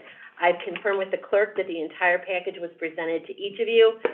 There was some confusion in the meeting regarding this portion of the packet. I'm presenting a second copy of that portion, just for your convenience and to reference for this clarification, because I didn't know what you held on to and what you didn't have. It's a second copy. You already have it, though. You've already had it. This section of the packet is labeled Schedule 3 and lists the voted and unvoted note and bond debt. On the schedule, there are sections for the notes and bonds payable from both the inside millage, unvoted, and outside the 10 mil limit, voted. None of our notes or bonds are payable from these sources, so this sheet is more or less blank, as it should be. However, there's a note that says, "See attached." The attached refers to the 4 pages that follow that page. Those 4 pages list the notes and bonds that are payable from sources other than the inside and outside millage. To summarize, all schedules were filled out properly, all attachments were included in the packets that were voted on. You voted on a complete alternative tax budget. So This this one notion, notion of the Budget Commission not doing things properly or out of Correct. sequence, or somehow we didn't receive the information was all not true. Correct. Now, the next thing that I'm going to give you also relates to that.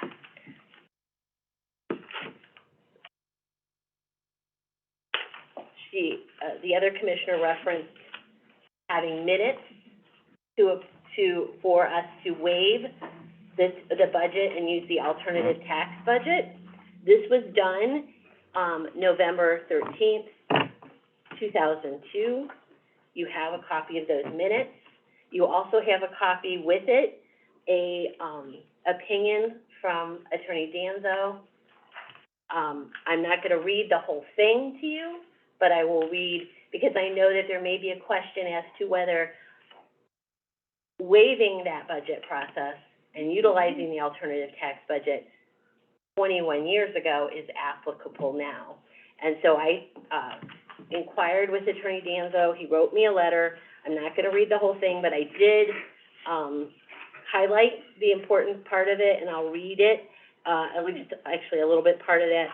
Therefore, I believe there is a reasonable legal argument that even if binding a future board can arguably be against public policy, in this case, this or any future budget commissions could simply pass a resolution to revoke this waiver and require the budget process of RC 5705.28. As such, because the Budget Commission has the power to revoke this waiver at any time, I believe there is a strong and reasonable legal argument that the resolution can indeed be continuing from its inception in 2002, as it does not necessarily bind any future board. So therefore, the actions of that board apply to all subsequent boards as long as it's not rescinded. So you have minutes, you have the complete explanation of the complete alternative tax budget, just to make sure that everyone knows we're all on the same page.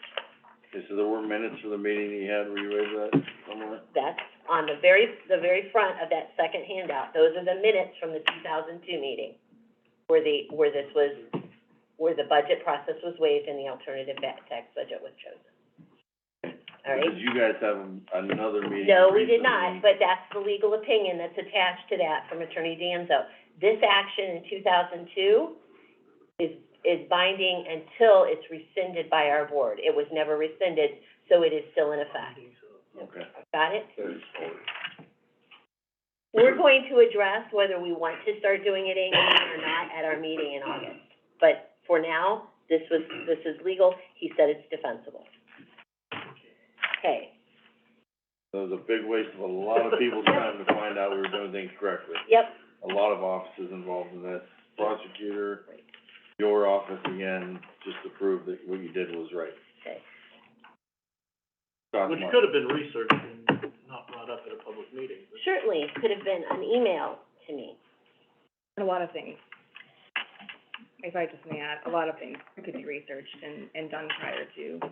I would have to just echo that, because it does take up a lot of, Alexander even Dunphy Bush, from a human resources perspective and workload perspective, I see a lot of time. It seemed I like see last a week, lot the of theme time. was, let's all do a whole bunch of work we don't need to do. Correct, myself and included. not So I would like have time to do the to, stuff we're supposed to be doing right now. I would like to echo that for department heads, that we are paying a lot of money and the- time for us and to the- research And the things. real problem with it is not doing the research and coming in with an accusatory attitude Correct, towards okay. everyone. Right. I would like that for the record. Thank you. Okay, now this is a good one here, Martha, go ahead and let's talk about that. Okay. Speaking of, They're all good ones. All right, so, one of the other issues that was raised, by the other commissioner is the volume issue. And attached is an email exchange between the Director of IT Operations, Tim Hannaford, and Commissioner Frenchco regarding the volume at last week's Wednesday meeting. As I've already mentioned, I was able to hear her. That's one of the things she notes in here, that it was fine on the Zoom, but we couldn't hear her within the room. I could hear her fine, and I don't tell this a lot, but I'm gonna say it publicly. I have a hearing impairment. I could hear her. So I wanted to make sure that was noted. Commissioner Frenchco seems to want for IT to facilitate future Wednesday Zoom meetings and is refusing to use her mic if this is not done. That's in the email. You should know that Mr. Hannaford and I had planned to add a position of multimedia coordinator prior to this request. Mr. Hannaford had written the job description and the position has been approved by my union. It is has been internally posted and will be posted externally shortly. As soon as we hire this person and have him or her trained, the person will be the facilitator for meetings unless there is a time conflict. Ultimately, the commissioner's staff will not be doing this once we get this position in place. In the meantime, if the commissioners would like us to start doing the Wednesday meetings, Mr. Hannaford is willing to stretch our current staff and cover these until we hire and train the multimedia coordinator. So it's up to you guys, whatever you want us to do. I don't see a need for it, because nothing was wrong. I mean, she said the volume was turned down, it wasn't, it was turned from being turned up because Correct. she wasn't talking into the mic. So when she did talk into the mic, they lowered it to the same level as myself and Commissioner. Whatever you want us to do, we'll do. I listened to the feed on the YouTube, I watched the whole Mhm. YouTube video. There was not one glitch in there as far as the volume going up or down when I watched that. I watched her feed, and I did see there were parts edited out of there, clearly that were edited out of there. My comments referring to, her communication with her attorney, or him calling in, or maybe he's the one that pulled the plug on the microphone, the jokes that I made there. I know some of those were edited out on her feed, but, So there was no problem with the meeting itself for the we will proceed public to see. as we've been doing with, someone from your staff doing it, if that's what you want. I have no No problem If with that you at all. change your mind on that, let us know, we'll take care of it, all right? No problem whatsoever. We all just have to do our job and follow protocol. We paid a lot of money for the equipment, and all, the simple thing is you're just talking to a microphone, period.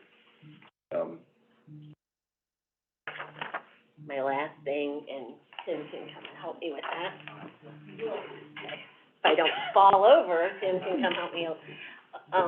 So, as I think most of you are aware, eventually, we are going to have to transition the entire county to Microsoft Office 365.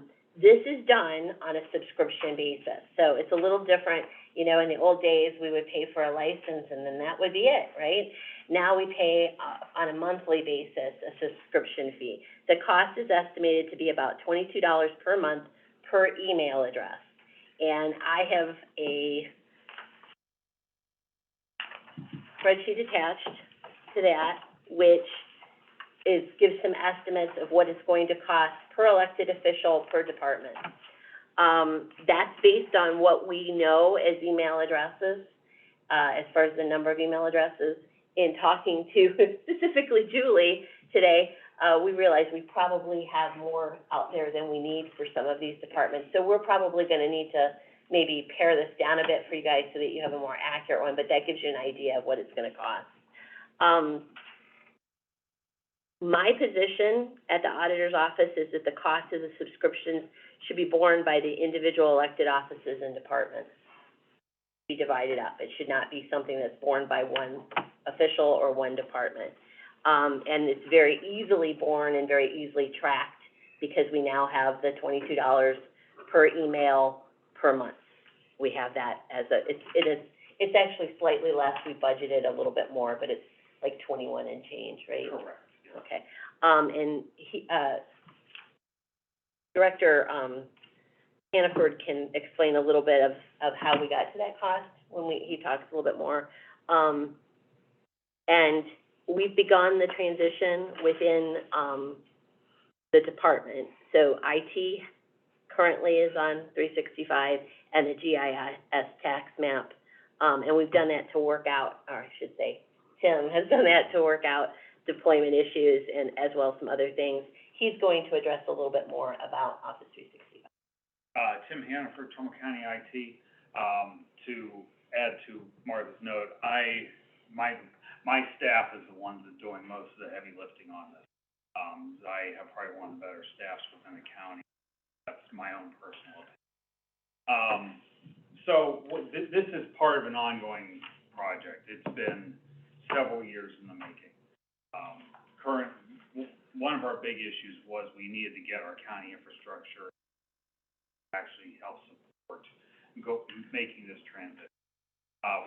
We have that finally rectified. We had some vendor issues with our external internet connections. We were able to work through that. We're finally in a good position to proceed. With this, we wanted to do this in a phased rollout. Auditor Yoder mentioned that we transitioned our departments along with GIS and tax map to Office 365 already. Worked out some bugs, we had some issues, we knew we were going to have issues. We wanted to try to address everything that could potentially happen during a mass rollout. So we're in a position now where we're starting to look at, okay, what departments are we gonna be able to, what are our benefits of going to Office 365? So some of the benefits is, currently our mailbox size is relatively small. We kept it small because of our capacity with storage that we have here internally. We're gonna be going to the cloud, so instead of a 12 gigabyte limit on a mail, we're gonna go to 100 gigabytes.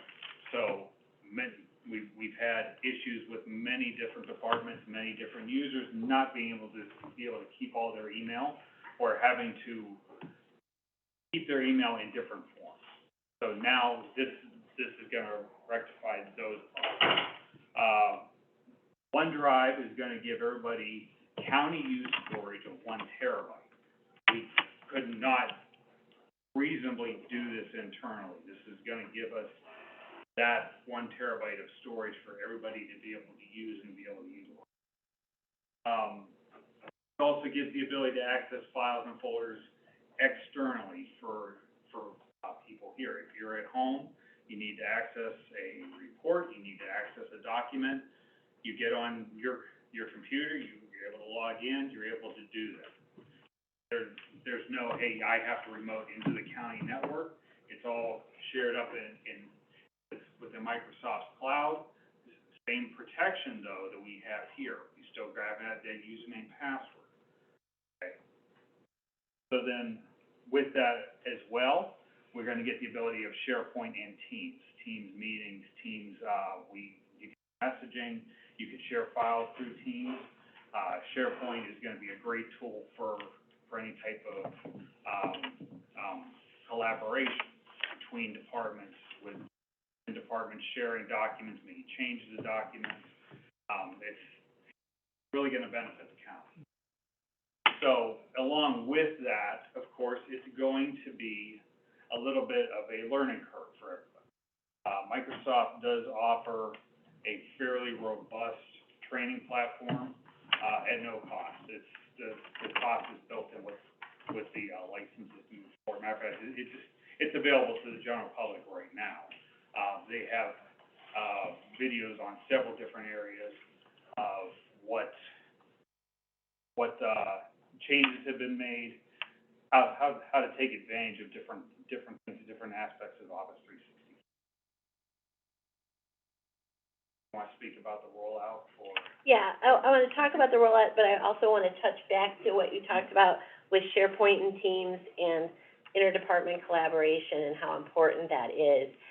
One aspect of that is also with regard to things like sunshine laws and public requests. You know, a lot of times we're reluctant in government to use our devices because we know that, like, if we text something that's pertinent to our office, that can make our devices, the metadata on our devices, searchable. This came up actually at our training that we did with records retention.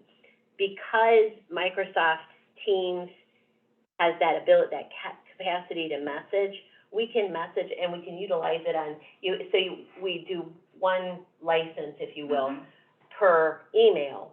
So, but I can utilize the Office 365 on up to 5 devices. So for my email, say I'm on a team with Julie for a project, we can message back and forth on our devices, that's in the cloud. Correct. It's not, doesn't make my device subject to that public records request. We don't have to worry about giving, that's gonna give us a lot more flexibility, in working together, and being able to have those collaborative efforts. Planning works a lot with GIS and MAP, and we use emails to do that now, and it's good, but it'll be better, right? So I wanted to make sure that folks knew that. We've heard a lot of talk about collaborative software and the importance of it for the county. Tim's been working on it for a while. 2 years. Yeah. Yeah. Oh. So I got to walk into this and look really good, but Tim's behind it. He's the one who's been doing it. But it's also something that doesn't magically appear Well, when you say, I'm gonna do that. Any kind of software rollout, we know that it can be difficult and challenging, and there's a conversion process. And that's what we're in right now. Martha, what do we used to pay for the Microsoft license? We don't pay that as a subscription currently. Those licenses were purchased years ago. I could look that up, but I don't know. Speak just really briefly on how we got to the $22 point, because I think that there was some back and forth in trying to find that. This is the lowest price that we could find. Yeah, so we purchased through a company called, CWG, they're our Microsoft partner. It's through, state purchasing, through the state of Ohio. We do have a preferred vendor, CBTS, that for the most part has state purchasing. They don't have state purchasing within Microsoft. The off the shelf for a regular business is $36 per license. This is going to be right around $21, $22. So it's a definite significant savings. It is the government pricing for it. And a little apples to oranges on this. My business software that I had to use, QuickBooks, that I use for my small business, I am like at the lowest point on their licensing as I keep my accounts open to finish up taxes and all of that. And it's costing me, without a payroll, without any of that, it's costing me $32 a month. So it's an apples to oranges, but just so you know, when we're looking at 22, we're getting a pretty good deal on that. And so as we talk about this, once we try to get funding established and figure out who's gonna pay what, and I'm gonna try to work with folks in their budget to see where we can find that money right now to get us through the end of the year on some of these. We're gonna do the remainder of my office. We'd like to do the commissioner's office to include HR. The planning commission, for the reasons we just talked, we've already got GIS doing it. So if we do the planning commission, that opens up a lot for us. We'd also like, because they're in the building, the recorder's office and treasurer's office as well, because it's just easier as we try to get through some of the, work out the bugs and work with people and it's easier to have people on site. One of that, as we do the rollout route, we're gonna use and we already are actually, utilizing super users in each office. So that is getting one person who's gonna be utilizing this a lot and training them really well so that that person can be that point in the office. So that first point of, I don't know how to do this, and we can ask Shara, right? Shara's our super user in your office. So we can ask Shara, how do we do this, right? So that person kind of becomes that first point of contact for help. We are adding, a new help desk person for the county, and that we're in process on hiring that. We had to post it, internally and externally, and we've got, how many candidates do we have that we're working on? Well, we have well over 20-some candidates. Okay. I have interviews starting. Okay, and so our goal will be to make sure that each employee is making the most of the tools available through the software as we do the rollout. We just wanted to let you guys know where we're at on it, because it gets talked about a lot, but we want you to understand that this is something that's gonna take a little bit of time, but once we're there, it's gonna be great. Over the course of, I've been talking to Tim about this over the course of 2.5 years now. And, as Auditor Yoder said, you just can't flip a switch Right. and do this. You need to have compatible software, you need to have things in place where you don't jeopardize any data or information, and that's what Tim's been working on. Not to mention, you need to have the financial wherewithal to have this person who's gonna help with the tutorials and staffing and licensing and all those things that we couldn't do in the past, so appreciate what you're doing. Adding the help desk person will help with that, but it also will free up other people too to help, you know, as that help, because, you know, the help desk person is gonna be relatively new, but our plan is to have them be that point of contact. But we, you know, it's not an overnight thing for any software, but particularly when you're talking about countywide and the number of email addresses that we have, it's going to take a little bit of time. But we wanna make sure everybody gets comfortable with it, and doing the rollout like Tim has envisioned it really helps that, get it done in that way. Thank you. We'll get there. And like we said, it is ultimately something we have to do. We can't be, it's unsustainable for us to continue where we're at with Microsoft Office, okay? And can I ask you a question? Yes. Mayor, Bob Myron, Sanitary Engineers. So when you talk about $22 per email address, so I think Per user email address. So we have 65 people. Every time we hire somebody, they get added to the Active Directory. Well, and that's Correct. what we wanna talk about, because we realize that as I was talking to Julie on a much smaller scale, Right. that she has less, so we're gonna have to update that spreadsheet that we did, and we're gonna need to go through and talk to each individual office to kind of figure out what we need to, Correct. inactive. The issue comes down to, and there's no office that's immune, that IT's usually the last to know. And it's been through every single business I've ever been at. That if you hire somebody, we find out the day of. If someone terminates, we may find out weeks after it had happened, or we find out word of mouth, or, hey, somebody's not here anymore, we try, you know, that this is gonna help. There's several other items I'm not really in a position to talk about right now, but this is gonna help that process a little bit, and we wanna try to help that process, try to streamline everything so that personnel issues are done correctly, done. And in the meantime, we're gonna go through the list that we have and try to get rid of all of that. We put that on our list of things Well, to do. But I guess so when we're saying $20 per email, that's access to Office, right? That's really where The big thing to look at is that everybody is gonna be going to Microsoft's email cloud. So if you have an email address, you're gonna be going to that's where your $22 is coming from. Okay. Okay, yeah. So it's not giving you access to Right. Microsoft Access Right. itself? Right, Okay. no, That's just. well, that's all part of it, but the main way to looking at the funds of this is to get that email address, you're gonna need to pay that up. And then pretty much everybody that has an email address is already gonna be utilizing these services anyways. And some more than others. All right, Gary Newbrow, Sanitary Engineer, this $22, is that per month, per year? Per month, Per month. per month, per email. Yep. You can Okay. start working on that for us, we'd appreciate it, thank you. How much storage do we have in our email right now? You say we're going 12 megabyte, we're going, 12 gigabytes, we're gonna go to 100. I thought you said a terabyte. And that's, That's on one so, dollar. so it's going from email, 12 gigabyte to 100 gigabyte.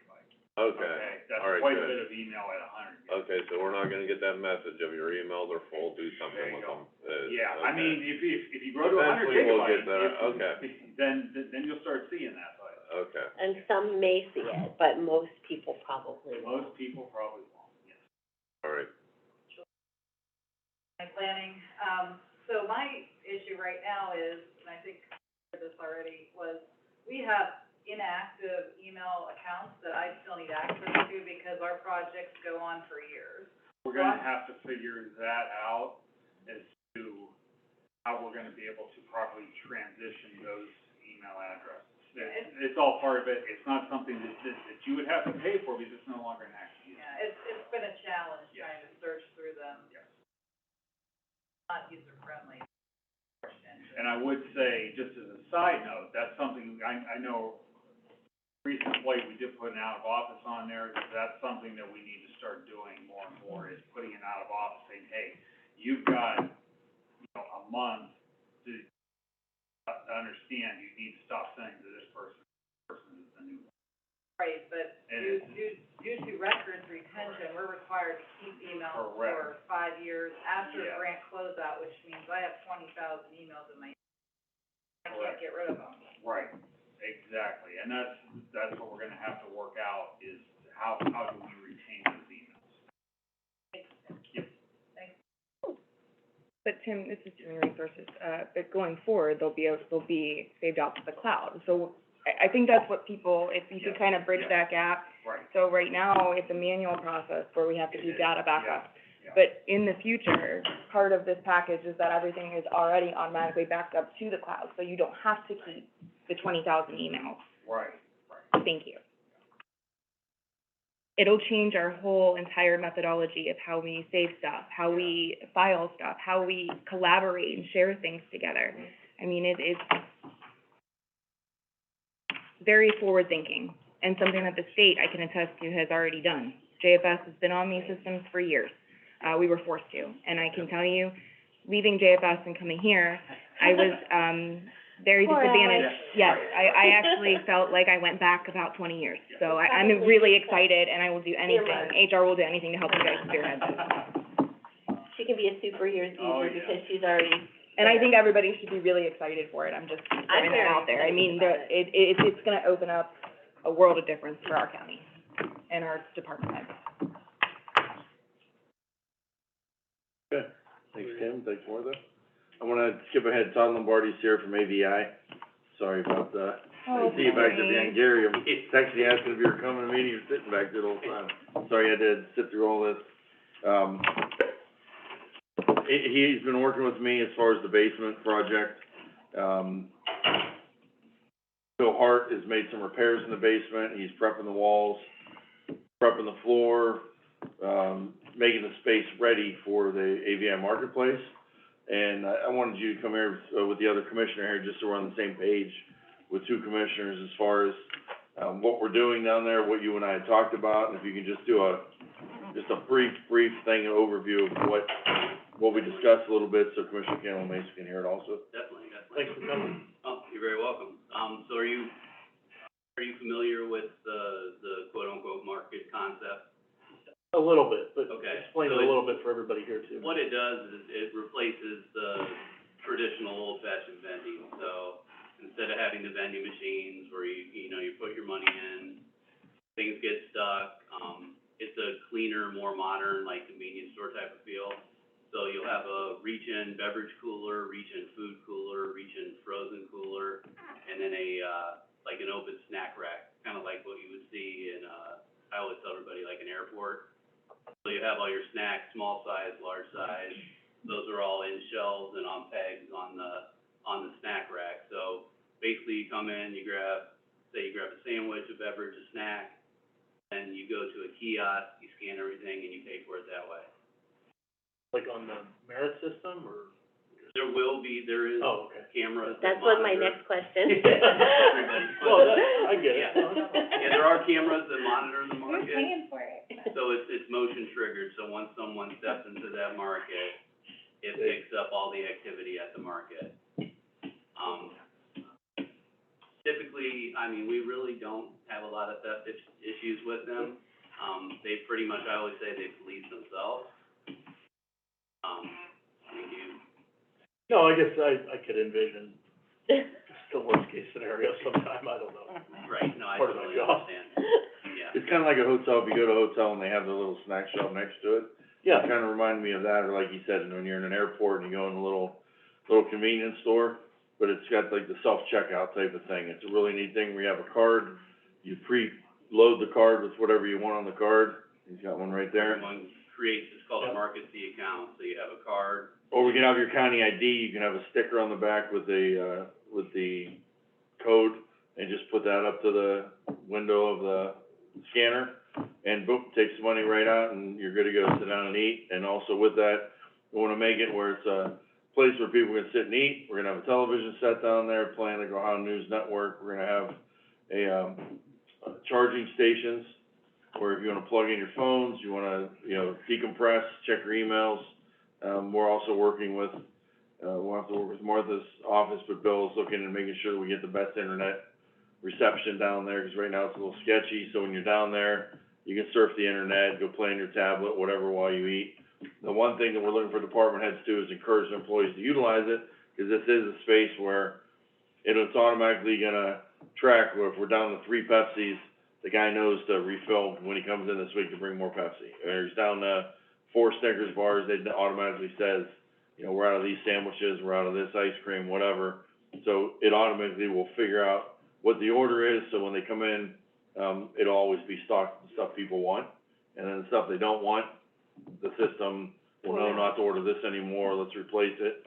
They also have seasonal options for different times of the year. We've got a coffee, tea, unit that makes everything from gourmet stuff to, you know, just regular hot chocolate. But it's all fresh ingredients, fresh sandwiches, things like that, like if you walk into Circle K now, they all have that little oval area where you can get hard-boiled eggs, you can get a peanut butter sandwich, you can pick up it's kind of that concept of things. So the lunch won't be hitting a button on a vending machine and picking out the candy or chips you want or whatever. So it's a whole different concept than that. How do we house the cards, or how do we keep track of the cards, or how's that work? What about somebody loses a card, or? We'll provide however many cards you need. Okay, who would be in charge of doling those out, just department heads, or? I believe Denny has someone who. In our office, Chrissy, we had talked about, will kind of be like the link with AVI. Okay. But then it'll get out to the department heads, every employee will get a card, if they lose a card, it's no big deal, they just Right. reload another one. The other option we have too is, if we ever did contests within interdepartment, you know, an idea contest or suggestion box or something, and we wanna put money on someone's card as a reward, you know, you win $25 on your card or things like that, we can do that internally and add money onto the people's cards for them. If they don't wanna utilize the card, they can still use credit card. If it's just a one-time purchase, someone's here, guest or whatever for the day, you wanna go out and grab lunch, or Rotary Club uses that place for the day or whatever, as our meeting space, people can eat, they just pay for it with a credit card if you wanted to go that route.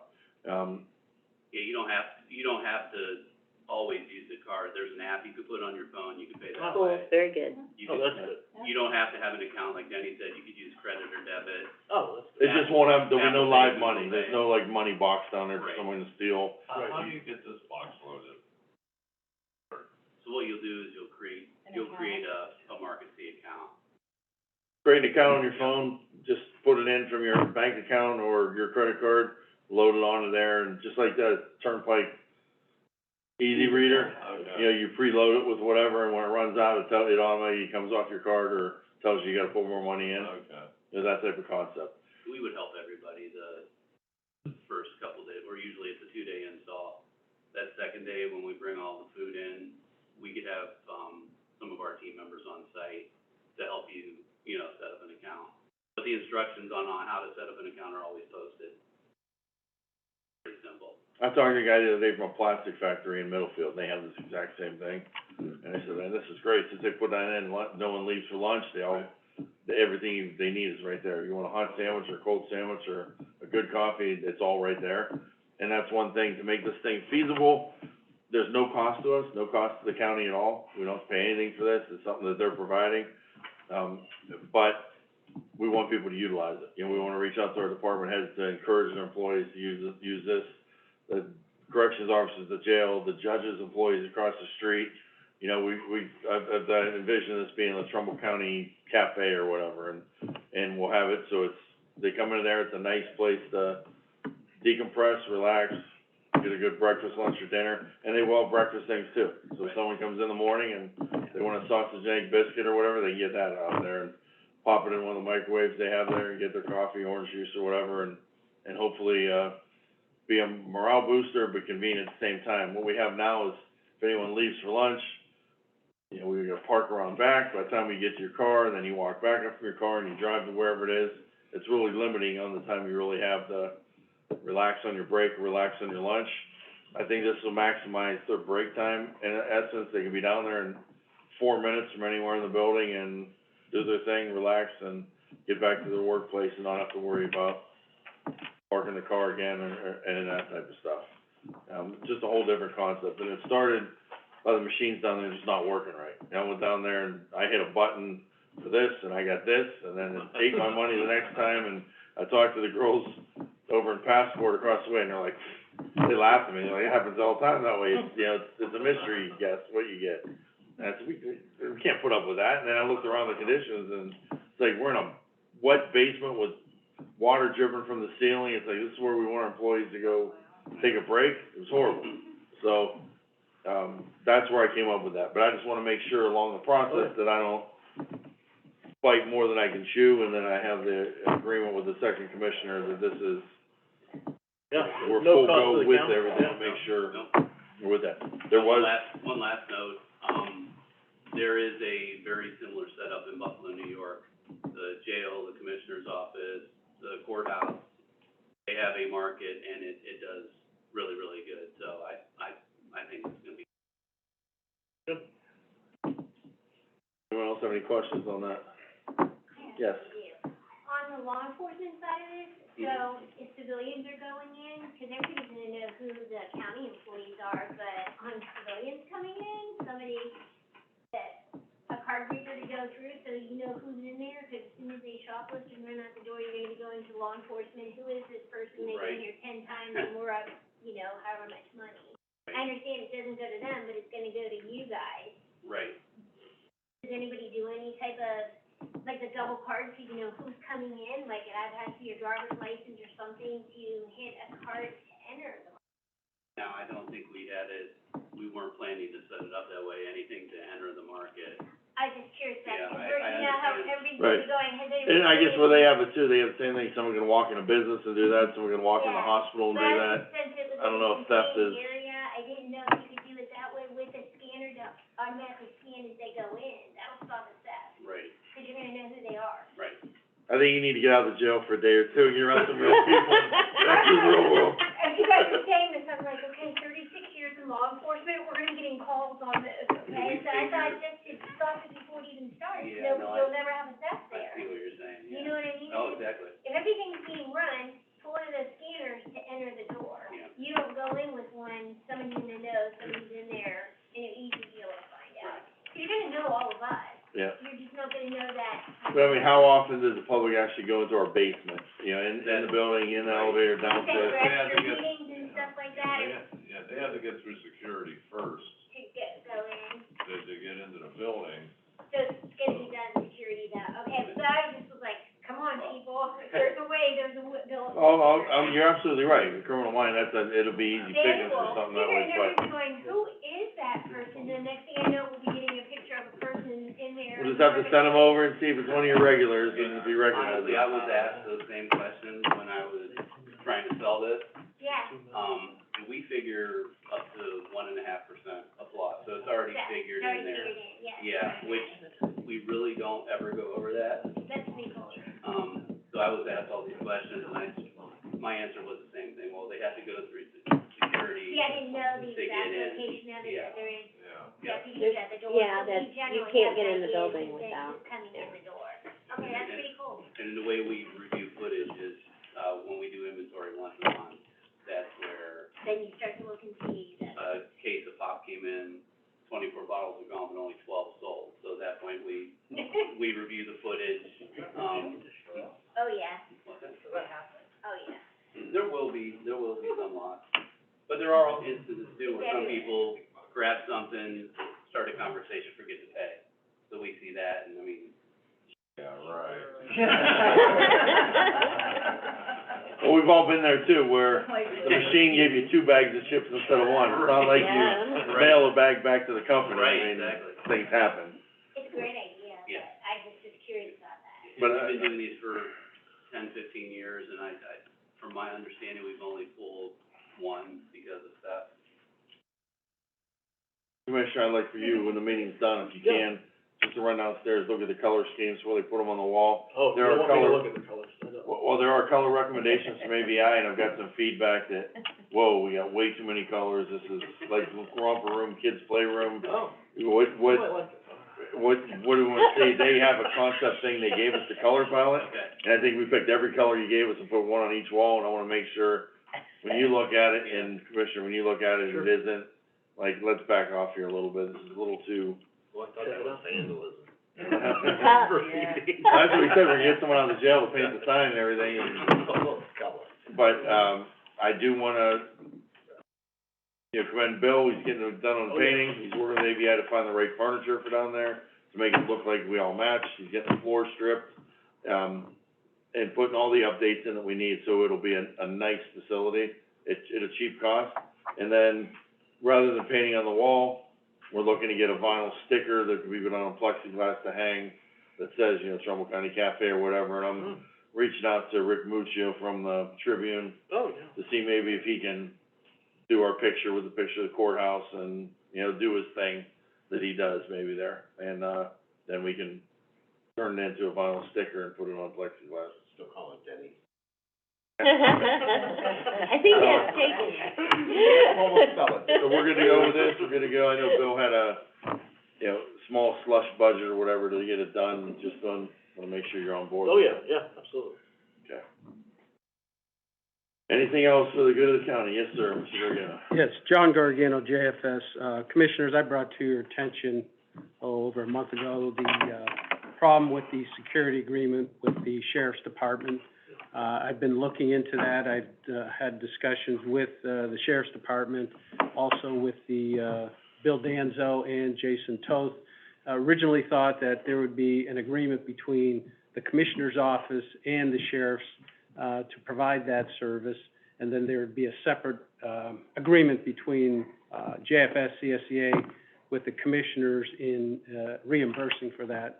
I had another, telephone conference yesterday morning with, Mr. Danzo and Mr. Toth.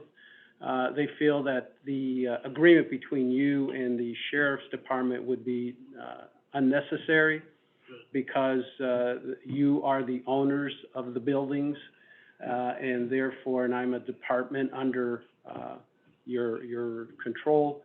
So they felt that the only thing that would need to be done is a resolution by the commissioners at a meeting indicating, in essence, that you want to continue to provide that security service to both buildings. And with that, that would move forward and they would provide the, services. Yesterday, and maybe, you haven't seen it yet, but yesterday afternoon, I sent you a letter saying that I agree with those services, and I asked that the board move forward on that at some point. And once that's done, they'll be able to provide the service, and then I'm having my fiscal look, do I need an agreement with JFS, CSEA, and the Commissioner's Office for reimbursement, or how that's going to work in that aspect? So that's where we're at right now. I guess, you know, we need to move forward because, they've been providing a service, but they haven't been paid, for this year yet with us. And I know there's Veterans Affairs that also has that same issue, and I think CSB. So, eventually, a resolution would suffice, and. That's according to the, two prosecutors that I talked to yesterday. Maybe, if Paula wants to reach out, or I could reach out and say, okay, what do you need in the, resolution? Yeah, can you do that, and Paul, can we squeeze that on for tomorrow? It could go on next week. And we're gonna need to do one for veterans and, Right. But that's separate, so I don't know how they're gonna do it. right, but I'm just, Starting with. we'll talk with Bill. The other thing is because I don't have those funds set aside, ours is a reimbursement, so it's a billing process that is gonna be a little bit different with CSDA, JFS, as compared to veterans and CSB, because I think they use levy money. Paula? I missed a call, Mr. Danzo and Mr. Toth called me yesterday. We did, do what we were told to last time. We were told to, like, agreement, Job and Family, Sheriff's Office, and we thought add the commissioners. Of course, that's not statutory possible. We cannot contract between, I don't believe, the commissioners and, the Sheriff's Office and other departments have to be Right. municipalities or villages. So we wanna fix the Department of Job and Family Services and Children's Services, then we're gonna move on to Veterans and Children's Services, but we wanna fix this first, so we're doing things correctly, so. Prosecutor's working with you on the language for the, Well, that's for what those resolutions. Mr. Gargano's saying, we wanna see, cause I think the language we'll need help with it, or Okay, what to say. So Mr. Gargano maybe can help with it, or we wanna see what the prosecutor's office would be able to help us with the language, because I wouldn't be able to create that on my own. I didn't mean to want the interrupt, prosecutor's but office to I do want as the well. prosecutor's office to be involved, because I don't want us to do it, or I do it, and then they're gonna say again, Right, it that's was done not, incorrectly. that's done incorrectly. So I think it's important for them to be involved with that, wording for that resolution. When you talk to Mr. Danzo and Mr. Toth, I'd be happy to sit in on the conversation and talk to them about the need for them to assist us with the language for the resolution. Thank you. The goal would be to reimburse the sheriff's office for the security they're providing to several departments, and that they're putting the services out there, they're not being reimbursed. I'm sure that will help them a lot, so Right, start. Right. with the budgetary issues, Yes. a lot of That's it is gonna help. in Yes. payroll, and I think I don't wanna speak out of turn, but I think it's, with everything, it's about a $500,000 difference. Okay. Yeah, just my building alone for yearly for two, it's around $190,000, Right, and we're talking about, Those other yeah, agencies. all of those, so it does need to get taken Yes, care of, we do. and in place. I'll assist in any way. Sure, thank you. I guess one last thing then, Commissioner, I wanted to bring up, we did, have a pretty successful fair exhibit where we serviced, what was it, 1,000 people or something? It's close to 1,000, I don't Close to remember 1,000? the exact total, but yeah, it's close to 1,000. I'd like it for us, I want to talk about having some type of a footprint at the Italian American Festival across the street. I remember years ago, I remember seeing the commissioner's pictures in a booth there. I know last year, the county engineer had a booth, there. We didn't have a commissioner booth, but I saw that Randy Smith had a booth. And,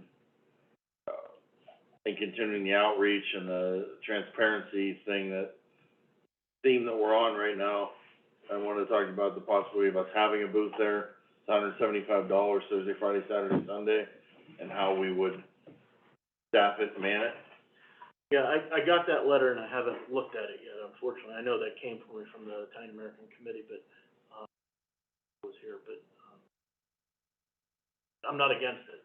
I just haven't had a chance to look at it. Well, and the thing is, it's Thursday, Friday, Saturday, Sunday. Thursday is, 4 to 11. Okay, Friday, Saturday, Sunday is 11 to 11. And of course, I don't think we would need to staff it at all times, but maybe we can reach out to departments and maybe see if different departments, like recycling, wants to do a shift one thing with their people during the Yep. day to promote their program. Maybe Mr. Hickey, even if you wanted to do one day to promote, what you have going. And I think maybe we can staff it during the day with just departments that have the availability with their staffing to do so. And then we can look at possibly filling in some of the after shifts, like a 4 to 8 or something like that, possibly with, labor again, like we did at the fairgrounds. Minimal amount of comp time or whatever, if people wanted to sign up for that. Do you wanna include the auditors on that, or did you Of course. plan on that? Yeah, of course. Okay, that's fine. thought it worked out We well. can, so, yeah, I felt like it did too, and I feel like. And if we picked a different day, like I said, one day we can have Fine. Mr. Hickey, Emergency Management, and he could maybe bring in some of his board members to help him or whatever, do that or whatever. One day I don't auditor know. has it. Yeah, that's fine, just let me know what you want from us, and we'll work with you. Okay, well, if that works then, Yeah. then we got permission to go ahead and have, the contract submitted, it's $175, to secure the space. Correct, yeah. They'll have the tent, I think, already set up, we already have the banner, we've got the fans, we've got merchandise left over We from have- the fair we can, Yeah. we can have utilize, and then items left too. next meeting, let's go ahead and start soliciting around to see what departments want to assist in this. Maybe, like I said, within their budget, that they can have an employee there, it's, Thursday or Friday work day, letting them know what we have, and whether they can have one of the days, like I said, and we'll see, what different employees from out there might wanna participate, or what departments first, and then we can fill in after that with after hours staffing. Okay. Okay. Anything else for the greater good? Commissioner, just ask if you can go downstairs with Todd and get your Will do. thoughts before we and before we adjourn the meeting. And then you can give thoughts and maybe have input for tomorrow or for the next meeting or whatever, if there's any changes we need to make or things to do differently. Or do you wanna keep the meeting open and then adjourn after we No, both that's go not on with necessary. that? We could adjourn and then deliberate again at a different time, I guess, you know. Sounds good. If there's nothing else, then I'll make a motion to adjourn. Second? Mr. Cancel Mesa, Yes. Mr. Malloy, Yes.